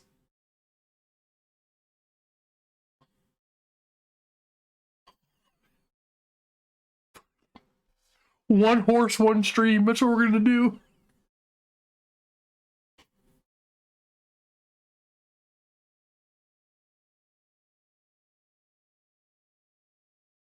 Maybe I'll just bite the bullet and get Tamur in and operate everything. Yeah, it is more light gray. But that typically looks better on camera. Basically, my go-to way of painting is whichever color I want the model to be, or the thing to be, I paint it darker than that, and I just edge highlight the final color I really want. Like, the yellow is only really bright yellow on the tips. And it's much darker on the edges. Same as the white. never get yellow to look good. I love painting yellow now, but I've had so much practice doing it. Now, 1 model per stream a day, something I can identify with. Yeah, I get that.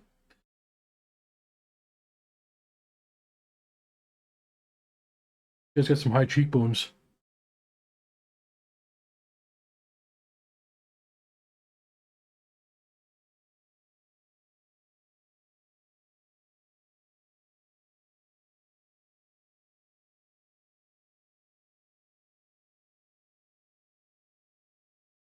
Oh, I have something that I need you guys to help me with right now. I am looking to relax this evening and watch a movie. I need a good movie recommendation. David, I know you just got here, but it's on you now, bud. Vampire Counselors lose in your battle reports. Am I wrong? Are you? All right, Darren. Good answer, Darren. Yeah, but I've seen. Okay, so I'm looking for anything old or new. Something I've seen. I've seen every movie. I've seen a lot of movies, but I'm looking for something that I haven't seen. Maybe something like there's some hidden gem out there that I never got around to.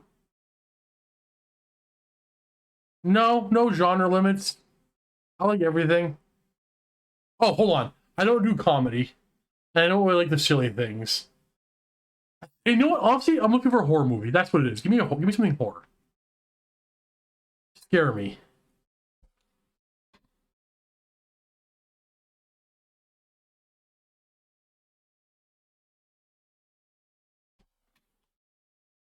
Crawl? I saw that already.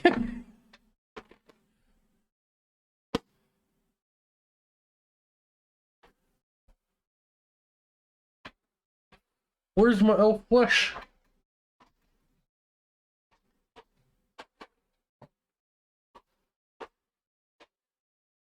Got it. Gehenna, Where Death Lives was great. Never heard of it? Let me just do a quick check on that. Well, to be fair, now that you mentioned, I wasn't thinking about anime. I should probably. I keep meaning to go watch Attack on Titan season 2. I've only seen season 1 because here in Canada, the only place I can watch it is on Netflix, and they have season 1. I wouldn't know where to find it. Maybe I should actually work on that tonight. What's this called again? Gehenna?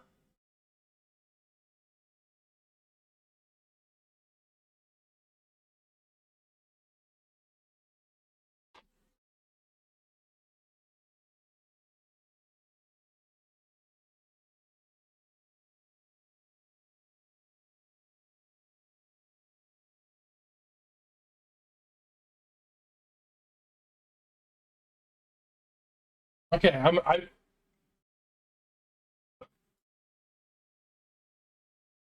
I can watch this. If you want to sleep, I mean, I think I'm in the minority. I kind of like it. I'm enjoying it. But also, Bone Tomahawk is so good. No, I'm not gonna watch that again though. That one scene, I'm holding my boys right. Yeah, no, that one scene. It's a good movie though. Where can I watch this movie?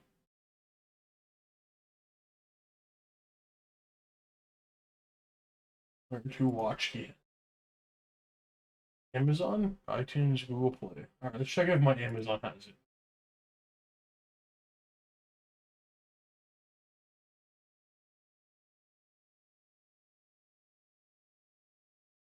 Going wrong. All right, I don't get it in Canada. I'm not allowed to watch it here. You said no to comedy, but did you watch Avatar cartoon? Yeah, I did. I never saw what was this? What was the sequel? The Korra thing? I only watched the original series. I thought that was fantastic. It's not really a comedy. Cartoons are different though. I mean, I mean, comedy movies rarely do I mesh well with. But man, maybe I should watch Bone Tomahawk again.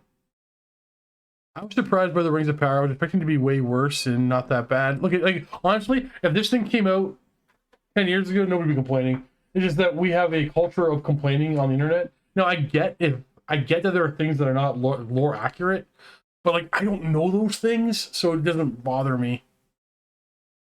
But like, yeah. So who's voice actors in the show?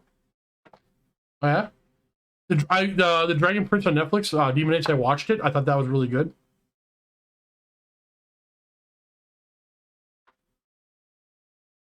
All right, Owen's got me. Owen, you can find me something. I got the Canadian problem. We don't get access to a lot of things, and we can't even like I can't get Hulu here or anything like that. I'll pay for anything.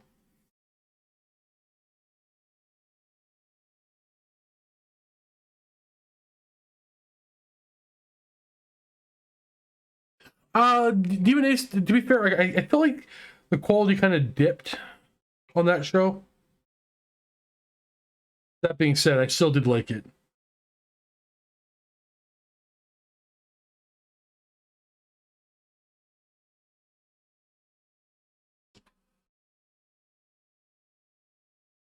Canada don't have Pirate Bay.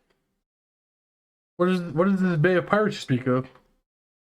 In my opinion, ROP is a telling in its own with the material as inspiration. Honestly, if one watched the PJ movies for lore adherence, it probably Peter Jackson. Oh, I see what you're saying. I know what we're talking about now. Yeah, I mean, look, I'm just looking to be entertained for a bit, right? Like, everyone's able to love or hate what they want. But like, I typically always like bad things, like not bad things. Like, I like a good B movie horror, like a B movie in the horror genre. I like bad movies.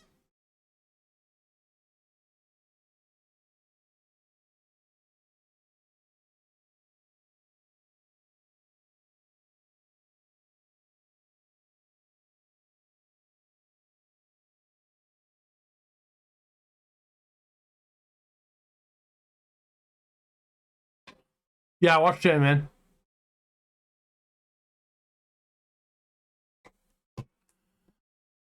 I didn't watch the extra episode of Sandman, whatever it is. Is that worth watching?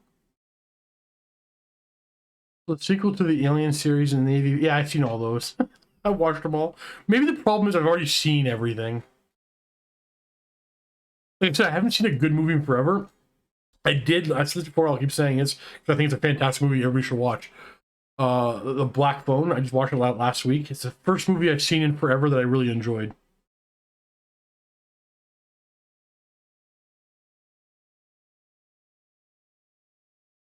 B-horror is excellent. Well, Bone Tomahawk, that's technically, is that B-horror? I feel like all horror's kind of be. Forrest Gump's fantastic. Wait, what is Cyberpunk?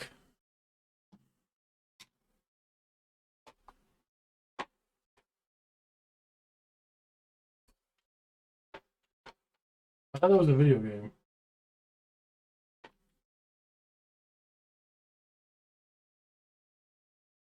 Runners?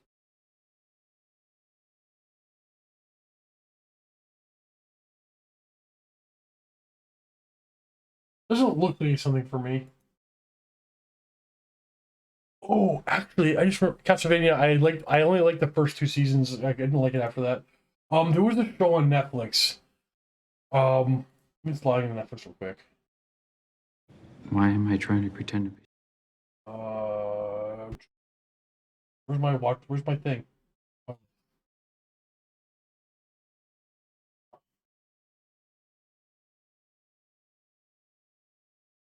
The Silent Sea. Did anybody watch The Silent Sea? The average and was it any good? rainfall hit another low. The world's water will be reduced by 40%. I actually forgot about this, so I might want to watch this.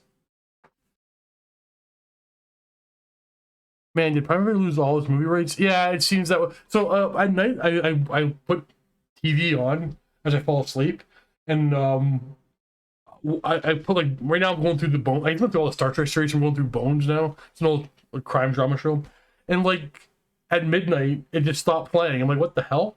If they lost the rights at that day or whatever, and no warning, just like, damn. Hannah Bolter's pretty good. Oh, I should actually watch that. Black Mass on Netflix was good. I watched the first episode and didn't. I found there was nothing there. Is it worth should I keep going, Darren? You tell me I should keep going. Cliche drama, everything is like that. Oh, you know what comedy that I do like? I can't go back and finish watching it. It's on. I'm staring at it on Netflix right now. Norseman. But Greg, is it worth it? And I'm really thinking about the Silent Sea, but apparently nobody's seen it. It's slow, but I can see how the payoff might be worth it for a lot of people. Okay. Oh, Midnight Mass. Wait, which one are we talking about? I think I'm talking about.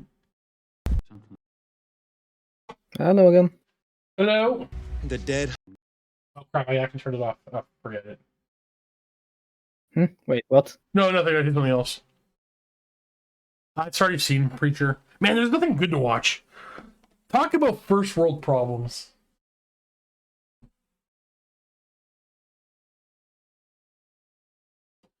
All right, I'm gonna have to steal. I think. Am I done? No. I have to steal this guy, and then do all the medals. So I steal with an airbrush. I won't be able to do that while streaming.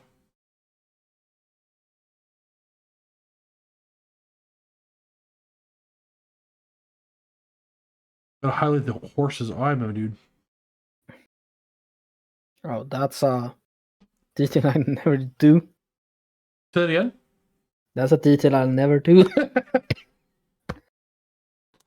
He's just staring at me with his eyes closed. Look at these horse teeth I just ignored.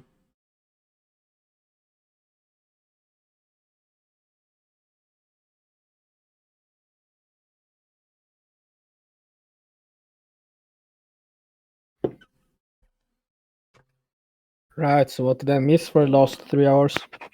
Well, we got a lot of work done on this guy. I'm trying to find a movie to watch and relax tonight. I'm really happy with this guy. I gotta do all the metal work, though. I get some weird goblin skin done on this guy. I said I was gonna finish these guys by the end of the day, but I ended up chatting and painting one Bretonnian horse all day. So yeah, I should get all these done by the end of today, but I think I'm getting hungry. It's time to make dinner soon and then watch a movie.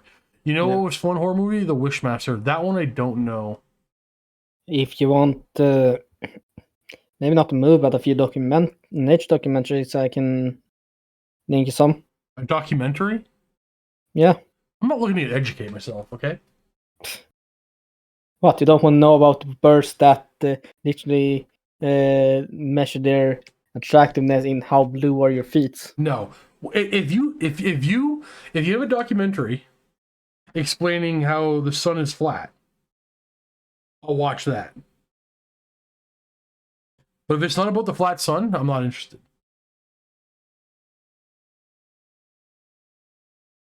You just groan.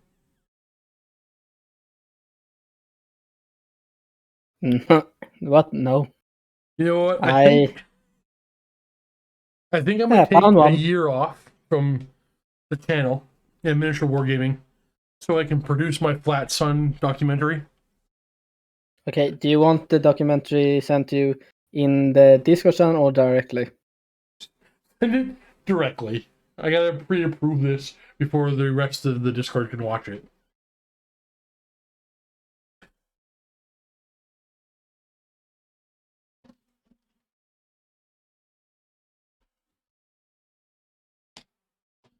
We got some Bretonnia work done though. Luca wanted some damsels. I painted him some damsels this morning. One more chump. I gotta get the medals all done though, but why? Oh, now I saw it. They all just turned into fucking flat Earth, not flat sun.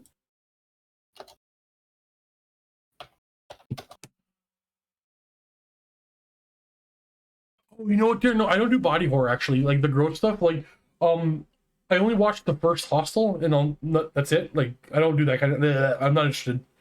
And then I never had the constitution to sit down and watch Human Centipede. It's not my thing. Yeah, I've seen Season of the Witch. The Thing is fantastic. The Thing, that's not real. Like that's a little old. It's not as gross as Watch the Meg. I've seen that too. The problem is I've seen everything. This is the problem. All I do is paint and watch things. All right, guys. I'm gonna go eat. Whoa. I'm gonna go eat, and then come back and paint and watch things. It's a good life, Darren. I'm not gonna complain. See you on the next one. I might be paint streaming tomorrow in the morning. If I'm not paint streaming tomorrow in the morning, it's because I'm recording a handheld battle report. Otherwise, I'll see you tomorrow's live stream. Have a great day, everybody. Yeah, see ya. Later.